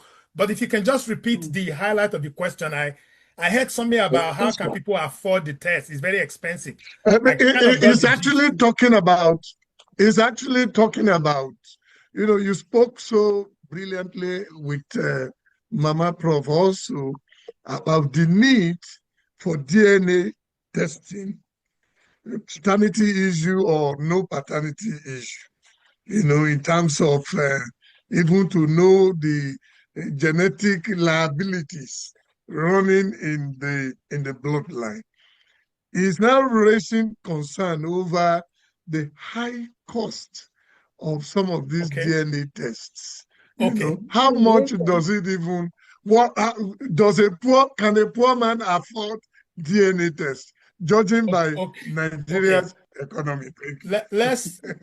So Mama pointed something out that I want to quickly elaborate on.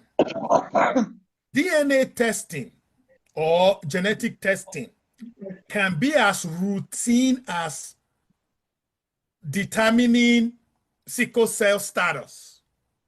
It can start from that as a lowest level all the way to very complicated and sophisticated genome sequencing for personalized DNA, all the really high-end things that even in advanced countries, most people also can't afford because the technology is just really very advanced. Now, the one we can talk about is the testing for AS/SS.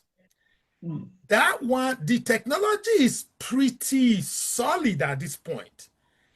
And for adults, there are ways to know your genotype. If you go to any basic or standard medical lab in Nigeria as an adult, there is a test they can do. They can tell you whether you are AS or SS. For example, I am AS. I knew my AS status when I was still in university more than 35 years ago. That's when I knew. And the testing was done in a medical lab test not far from our house in Benin. So that's easy. The one that's complicated is when you have a baby. Okay? Okay, so, okay, let me back up a little. By the time you have the baby, it's already kind of late, right?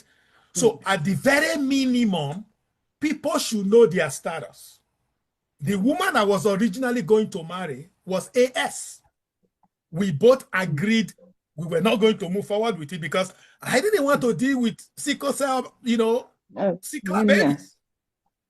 It was a difficult decision, but I figured at least the way we thought about it was prevention was better than cure. Thank you. There was a 1 in 4 chance we could have a baby who is a sickler. My current wife is AA. I'm AS. So the chance of getting an SS baby is 0. Okay? That's from my own personal experience. Now, if people want to get married, they can check their status and they can know whether they are AS and that test is not expensive. It's not. It's probably less than 2,000, 3,000 naira, even right now in Nigeria. It's not an expensive test. The one that is the real problem is to address it going forward, you need to test newborns. It's called newborn screening. In the US and in many advanced countries, newborn screening is mandated by law, by statute. And most parents don't even know when it happens. Because when a baby is born in the US, all 50 states and Washington, D.C., they will take a blood sample from the heel, from the foot of the baby, within 6 hours of birth. They will take it to a government lab. My kids were born in Atlanta, in Georgia. So it goes to the government lab. Usually, the way they set it up in the US, every state has one lab, one major government lab that does all of this newborn testing and thing. So, and it's by law. So there's no way around it. If you are born in that state, you will be screened as a baby. Now, I'll come back to how do you pay for it. I'll leave that in a moment.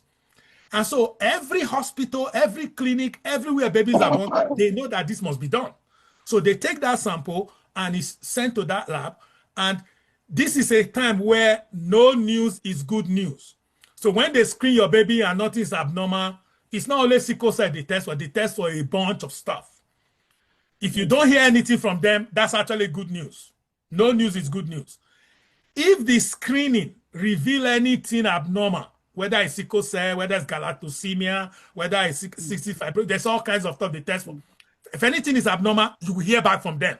They will get in touch with you and say, Mr., Mrs., something happened with the screening of your baby. We now need to do a confirmatory test because they do screening. Screening is different from a confirmatory test. So they will now follow up and confirm. When they now confirm, then the issue of, because sometimes these conditions are treatable. They may not be cured, but they can be treatable. And the earlier you start treating them, the better it is for that person growing up. For example, sickle cell disease, it can be treatable, it can be managed. Now, the issue with this in Nigeria is that babies are not screened at birth. There is no official standard screening in Nigeria right now, as of today. A few people may do this because of their family history, but that's just for them.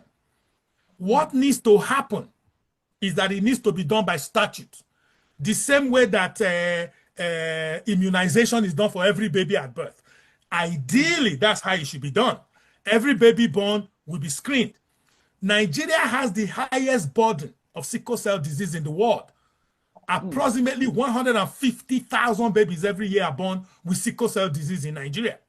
because we are the largest black population in the world, and this mutation is endemic in sub-Saharan Africa. We have the largest population of blacks, therefore we contribute the largest proportion of people with sickle cell disease, SS, in the entire world. So you would think that our government, the burden of this disease, look, if you know any family with a sickle cell disease child, you know exactly what I'm talking about. This is a very difficult thing to deal with. Crisis after crisis after crisis. Some families, we have two of them. One is in the hospital, the other one, as long as the first one leaves, the second one goes in. When the second one comes back, the first one goes in. It's exhausting, okay? And in many cases, their life expectancy is questionable. Many die before they are in their teens. Actually, 1 in 5 babies with sickle cell disease die before the age of 5. So the burden of this is huge. And so going forward, here is the suggestion. People who have babies, at the beginning of this program, they mentioned that I'm involved with a company called Africa Biomedical Test. One of the things we are doing in Nigeria and pushing right now is to partner with hospitals so that as soon as babies are born, they can be screened. Now, the screening will not cure the baby of sickle cell if they happen to be SS. But the reason why you do the screening at birth is because, remember that test I said that adults can do to tell their status? That test doesn't work in babies because we are born with fetal hemoglobin, and fetal hemoglobin still binds oxygen better than adult hemoglobin. So a newborn baby with SS, it's not written on the forehead. You will not be able to tell. The baby will look normal, everything is normal until around the age of 1, 2, 3, then the symptoms begin to manifest. By then, a lot of damage have already started happening. But if you knew from birth, within, say, 2 days, 1 week, maybe a month of birth, that this child is SS, doctors know the kind of things they can start doing, applying some treatment, some therapy, some things to mitigate that damage. So that by the time they are growing up, things are a little better for them.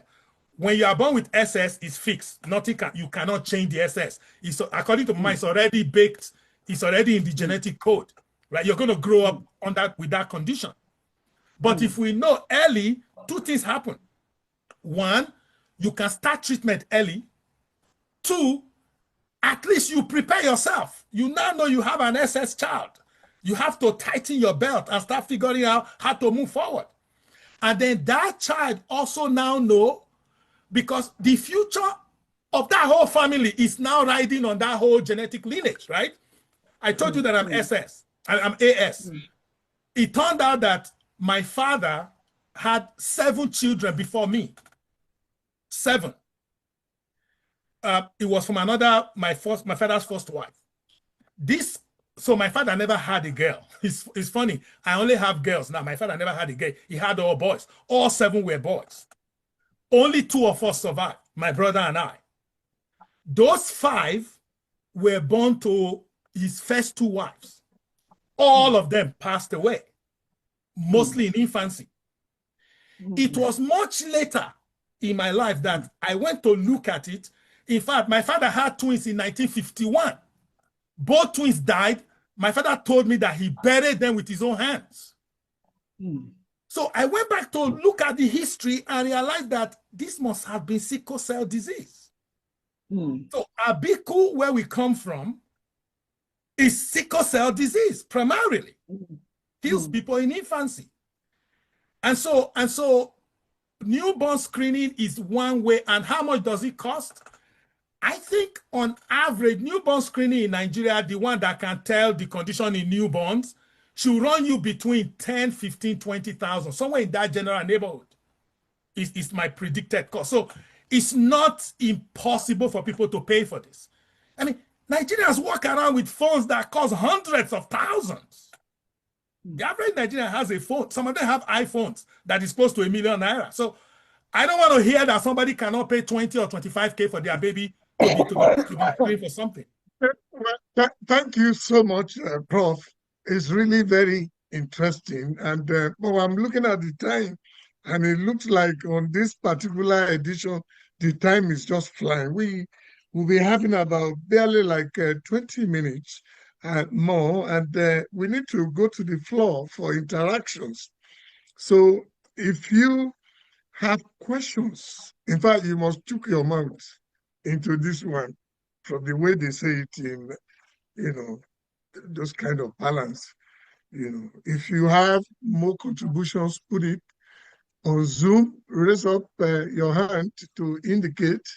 And those who are at home listening on the terrestrial channel, in about 2-3 minutes, they can begin to call. But let me ask you again. You say, let you not hear that somebody cannot do screening tests. Well, what about in the paternity case? If I am not a rich man and I have reasons to want to, no, not yet, to reason to want, please hold on the call. The studio phone lines are buzzing, but just give us like 2-3 minutes. We will come back to you. So if I am not a rich man and I have some, cases of, I'm already having blood pressure and I want to confirm paternity, just how much do they even do these paternity tests? And does it mean if I don't have money, I cannot now determine or find out what is happening in my house? That's it. Oh, you didn't hear? Oh, have you muted Professor Okay. Imumori? Please So, put it on. unfortunately, paternity DNA test is not cheap. There are 3 reasons why it's not cheap.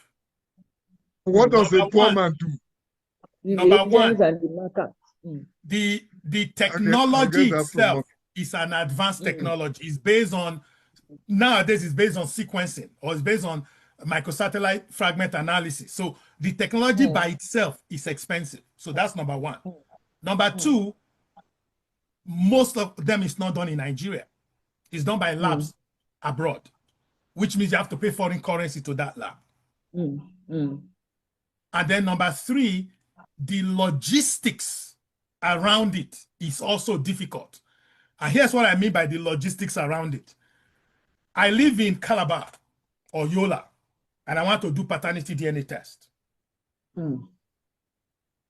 I have to get a kit because you have to collect the sample from the child you are testing and the alleged father. You can't just use anything to collect it. You have to use something very specific to collect it, to make sure that you will get what the right sample in the right condition and all of that. So I told you that we do this, we offer this service, and it's expensive. In fact, right now, the average price in Nigeria, depending on the company, depending on the speed with which whether you want it express, or whether you are willing to wait 3-4 weeks, whatever it is, the range I can tell you right now is somewhere around 300 to 350,000 naira. That's what it costs to do paternity DNA test in that general neighborhood, which is not a cheap test. Man on minimum wage, 70,000. What now happens? He lives with his body. Professor. It's unfortunate. It's unfortunate, but that's the reality. Even the professor's salary cannot. Professor will use DNA test. We not eat that month because that whole salary is gone for that month. Okay, thank you. I think Mama wants to join the fray there. Can we do it in 1 minute so that we now take questions? The studio lines open very soon. Can you call the studio number before we come to Mama?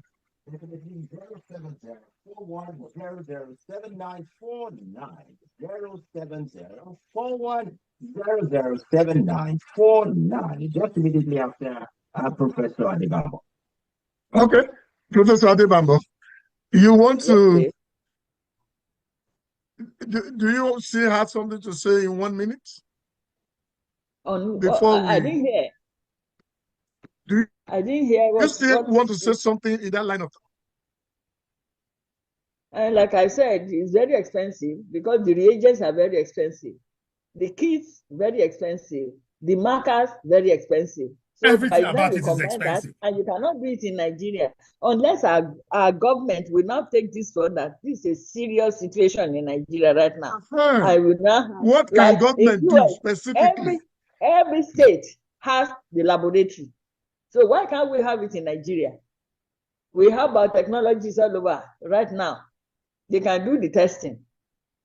So it's very expensive, but if the government will put our money where our mouth is, setting up laboratories in every state, then it can be done easily for our people. And like I said about the genetic diseases, it's very common, very rampant now, and it costs a lot of money. See somebody that is handling sickle cell anemia patient, you know what it is, what they are passing through. It's really it's a serious situation for the parents and for the child. When they're in crisis, you can't bear the sight. So the earlier we begin to test, I think in some cases in the US, they now do prenatal tests before 7 weeks of pregnancy. They can do the prenatal test to know what exactly is happening with the child. In some instances, they can say, okay, this child is carrying this sort of disease. I don't want to abort anything, so give me my child. Let it grow. So it depends on the parents. But this thing, because of the way it is operated, unless our government will come in and say every state must have a genetic lab, especially because of genetic diseases, because it's very rampant among our people. Like in my house, my husband is an O negative. It's a universal donor, and I'm an A. So all my children are AOs. So I know that they are all AOs. So there's nothing anybody can do about that. So when there's a lab that can do the testing as early as possible, then couples will not go into that problem, where they have to spend the whole of their lifetime on one child. If they happen to have two of them, at the end of the day, like I said, the commissioner for I think communication, when I was the president of Genetic Society, that I went to the ministry. He said, she is AS, the husband is AS. All the 4 children were SS, and they have all died. And they just don't die just like that. She must have spent and spent and spent on them before they pass away.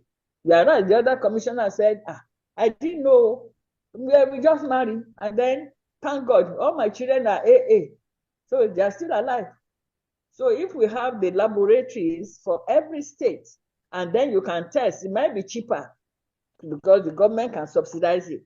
It might be cheaper for parents to do the testing early enough, even before their marriage, so that they know the problem they are going into. They now tell you, if you have this, this is what will happen.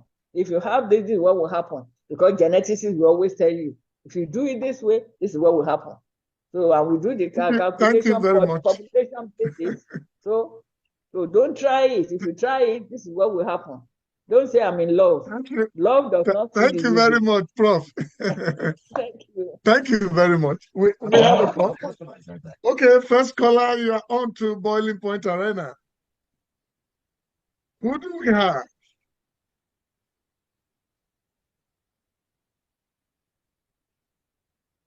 Welcome. You have the floor. Go ahead.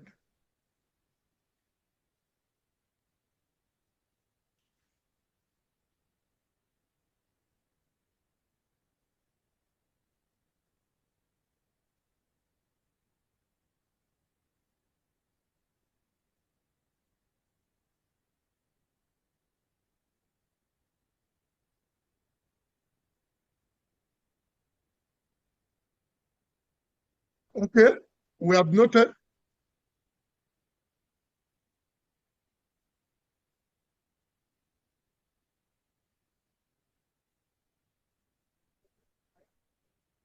It's all right. We have noted the question. Thank you, Mr. Martin. We have another call. Yes, Mr. Martin from Ecuador. Thank you very much for asking the question. There's one who's going to take on the call. 0000049.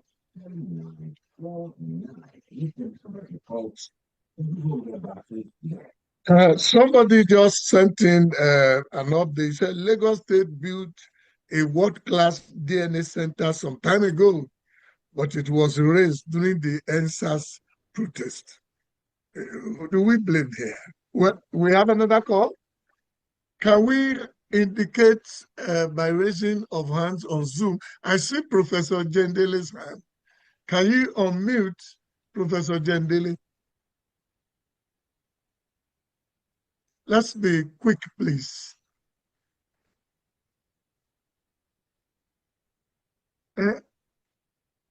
Technical, please. Professor Jendele. Unmute him, please. Let's have the hands raised up.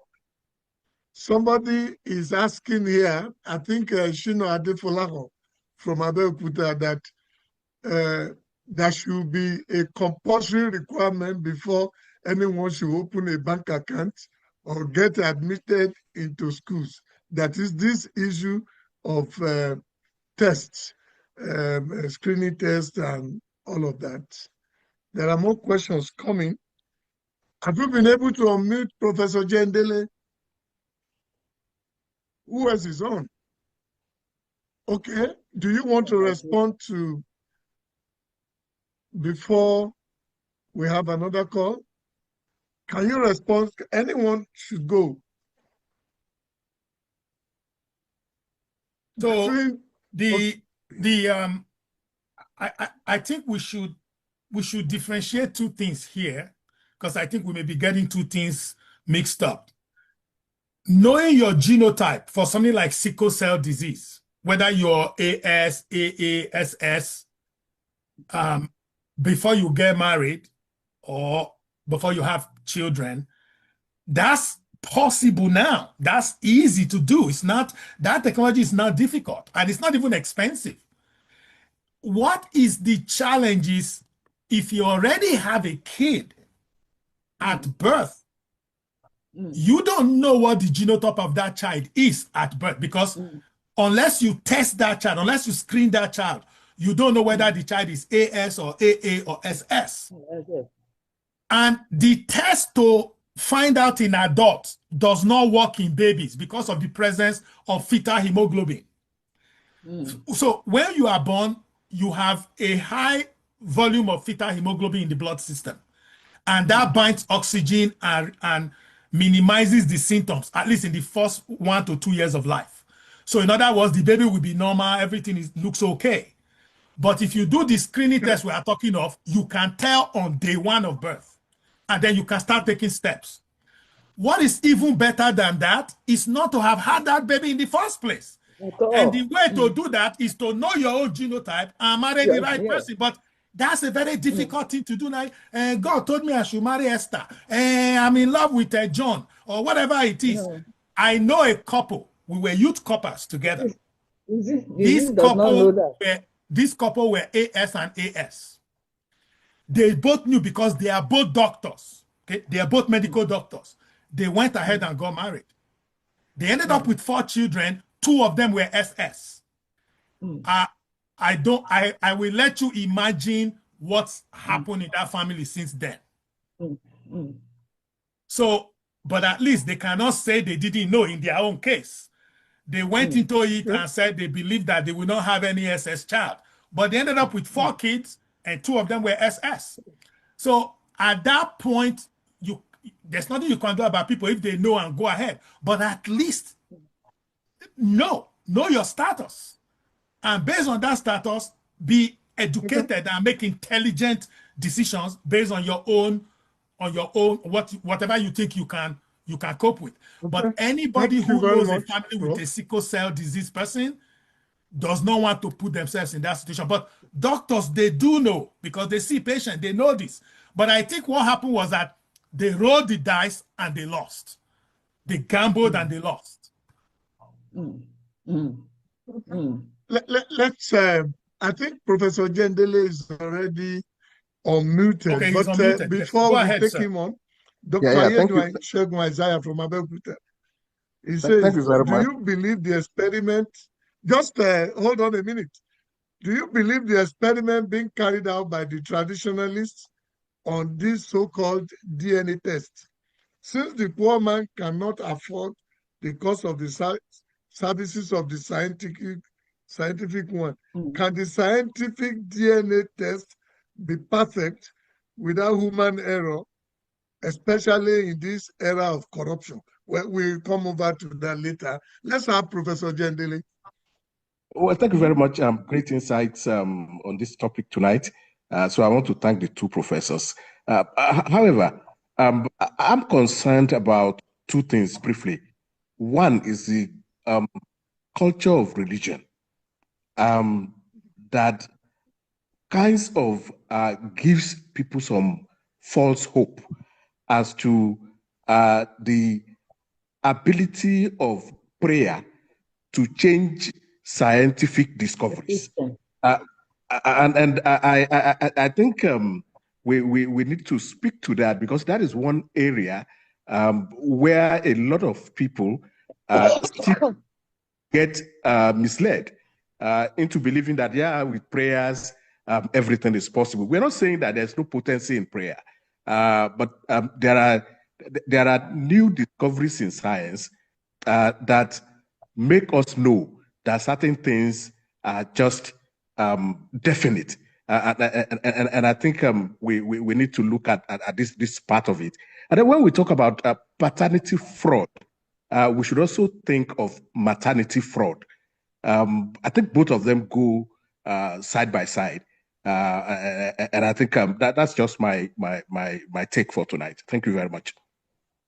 Thank you very much. I remember somebody even told me that it's not fair on the ladies, that even they want to do maternity tests so that it can fly. You want to quickly respond before do we have other hands? You are the owner of the egg. Okay. Mama, go ahead. I said, you are the owner of the egg. It was fertilized by somebody else, because there's no way you can say, okay, I have a child without fertility from a man. So you cannot say maternity test, because you are the owner of your egg and you are incubating that egg because somebody has given you the semen to go along with it. You can't say you want maternity test. Except you are not convinced that, okay, maybe surrogacy can come in. And okay, I don't want to... She said that because in cases where the babies were exchanged, if the baby was exchanged and you did paternity test on the baby, certainly it cannot produce good results.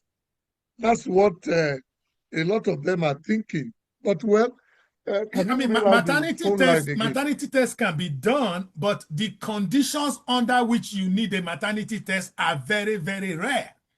You were pregnant for 9 months, you gave birth to a baby. We don't have any problem with who is the mother, right? We may have a problem with who is the father, but usually the mother is not in dispute. Okay. Thank you very much for sharing your thoughts. So call it out there. You can call it on 074100794. What is the message for right here from the important points are, I'm happy this topic of GSS and discussing this. I'm a victim of paternity test. A few years ago, and I only discovered when the boy was 30 years old. 2 tests were carried out in Canada and South Africa and Ghana.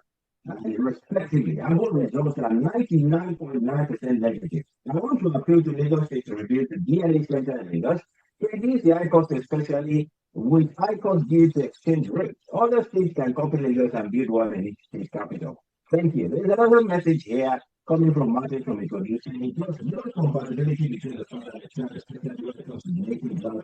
Determine the paternity of the child. For instance, when the father's blood is not compatible, does this indicate that the father is not the biological father of the child? The number to call is 2070-4100-7949. Let's quickly unmute Najim Jimo, Imam Najim Jimo.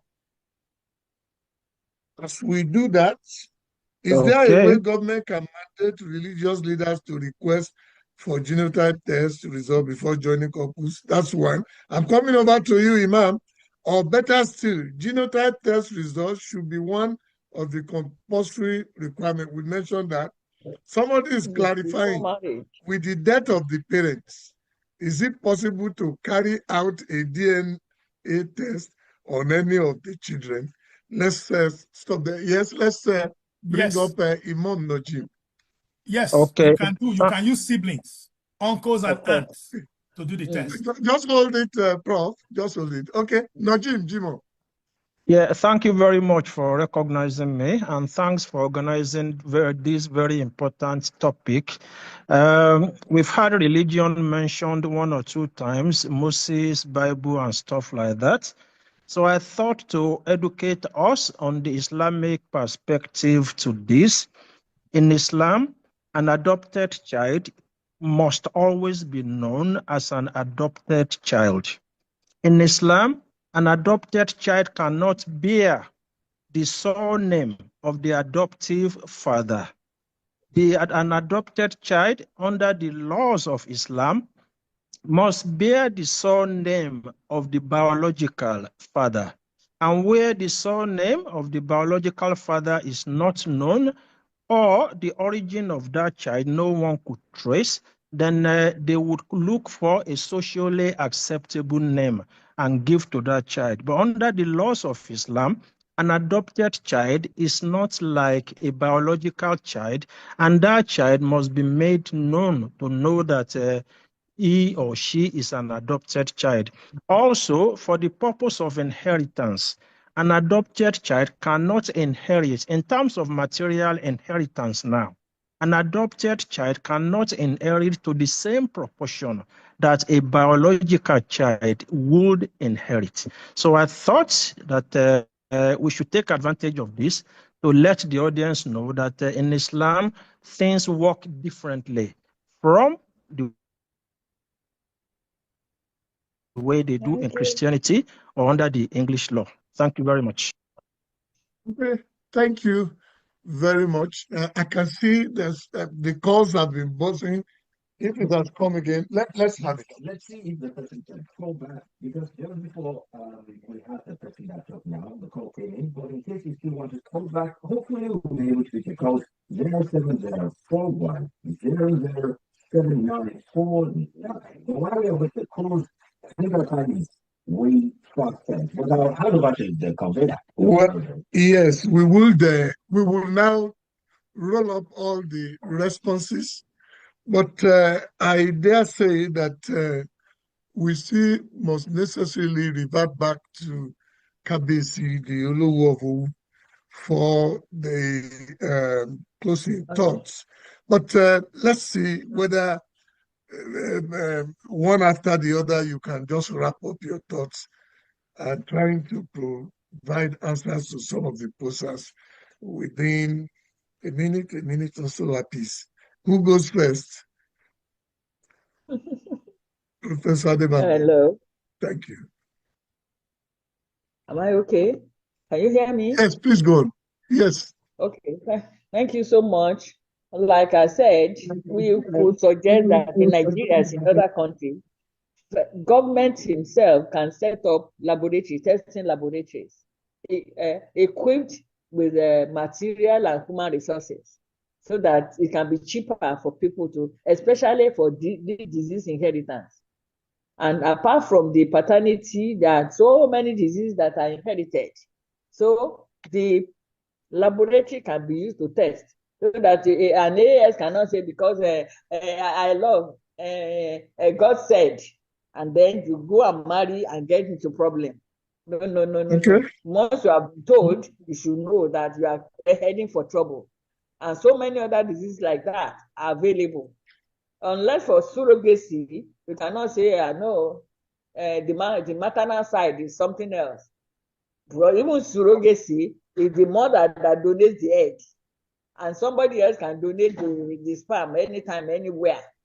But it's the mother that donates the egg. So you cannot say, I want maternal inheritance to be determined for me. So, like I said, any other thing apart from diseases and marital problems because paternity that we are talking about is also from marital problems. So if government can set up laboratories like in other countries, when I was setting up the lab in Funab, my vice chancellor fought me so much, and I said, no way. I've gone to UK to train for 13 months on this, and I must set it up. There's nothing you can do about it, period and simple. It was after that the World Bank now gave us this central laboratory. So if we have to fight for it, for government to realize that we are having problem of inherited diseases, apart from paternity, the child trafficking, and so on and so forth, then I think we could suggest that and go along with the federal government to do something in that area, because it's a big problem when you have these genetical related diseases in your family. They cost more than you think. I can't afford the test. You can't afford the test, but by the time you go through years of pain with these children, you know that you can afford the test. God help us. Thank you very much. Quickly, can you wrap up your thoughts, including the question asked, that's Professor Kidi, the question asked by Professor Jendele about the role of religion? Well, I think my closing thought will be partly to support what Professor Adebambo said, at least for the basic screening. If government mandates that all babies born within its borders, each state can set up, just like you have in the US, set up a screening lab in each state, and babies can be screened. It's not actually not expensive to do that kind of screening. It's that you have to set it up and you have to put the things in place to do it. And it is possible for government to do this. It's possible. For the religion part, I told you that we are currently working on partnering with hospitals and clinics in Lagos. We are starting from Lagos with plans to expand elsewhere, dealing with them to partner with them so that the babies born in those hospitals and clinics can be screened at birth. And one of the biggest things we hear from people, it's not my child's portion in Jesus' name. My child is not going to, we are talking a child that is potentially ASS. The parents are ASAS, and they are saying it's not their portion. It's not this and that. They invoke religion, but we know that eventually they're going to go through this difficulty. So I don't know whether we can address that in this forum. Our people are hyper-religious, and they bring that view and that sort of mentality to this situation. And this is why 150,000 sickle cell sufferers are born every year in Nigeria. So maybe our pastors can help by encouraging their members to do what they need to do. Maybe that's one way to do it. Yes. I don't even know how to close this session when it's been very, very. Maybe you need to do a part 2. Part 2. Okay. Thank you very much, Professor Kidi, Imumuring, and Professor Emeritus. Thank you, Kabiesi. Thank you very much. Let's go back to Kabiesi. Kabiesi has very wonderful perspective to round up everything. Thank you, Kabiesi. Over to you. So I must express my deep appreciation to two guest speakers.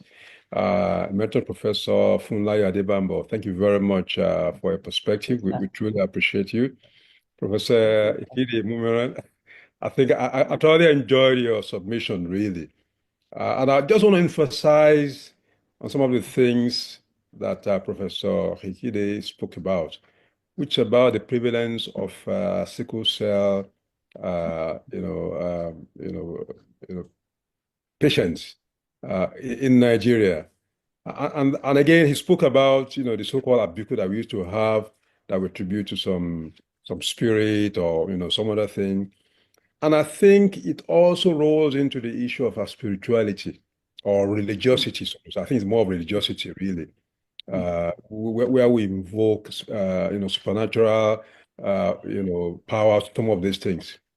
And I think one of the key things we then need to do is the issue of awareness.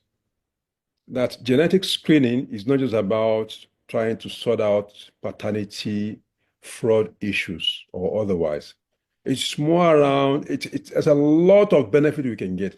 As a matter of fact, it's far cheaper to do the screening upfront because the cost of not doing it is just too high. It's just too high, not just on the medical cost, but also on the pain that it brings, to families, the children, and the society. Yes. Especially in a government that doesn't even have sufficient resources to fund healthcare, primary healthcare, as a matter of fact. And I really like that perspective, really. And I think it's one of the things we need to begin to, Dr. Arojolu, I mean, perhaps, it may be something we want to really explore a bit more, to really see how we can bring this to the fore and encourage the governments to look more into this. There's no reason why we cannot have mandatory screening, really. If to forestall all of these problems, beyond the issue of paternity, testing and all of that again. Again, thank you very much to all our participants who have, stayed true to and have been with us all through today, and those who have supported us for the past 3 years as well. All our media partners, thank you very much for being part of this and helping us to make a success of this program for the past 3 years. And all those who have logged on online, those who have contributed their perspective to it, ask questions. We have a saying that, somebody who offers, if you say no to an offer, it's actually stronger than the person who offers. In Yoruba, it says, if you have prepared all of this and there are no participants, of course, what benefits will that be? So thank you very much to all of you. And I wish us all a very productive and pleasant week ahead. Good night. Thank you, sir. Thank you very much. Thank you, KBC, I cannot thank you enough. This is what we have been doing in the past 3 years. And it's really the Herculean, but very interesting. God is the rewarder. I want to say that by next month, maybe by November edition, let's go hard. This is a softer stuff. Maybe we'll go back to politics or go to economy, or we even try Chief Olusegun Obasanjo, whom we have asked. We asked him, can we do a part 2? I will remind him. He said, try your luck. Maybe we will have to just do that. But we thank God for keeping us all alive. The interest and the goal is that it shall be well with Nigeria, that governance will be deepened, that there will be accountability, the economy will be strong, the polity will be cleansed. Now we have a new INEC chairman. Well, so many things on the drawing board. And don't forget, we have a physical edition that will be let's keep that under media. But I know Kabisi has all of that under. Thank you so much. Professor Adebanbo, Professor Ihide.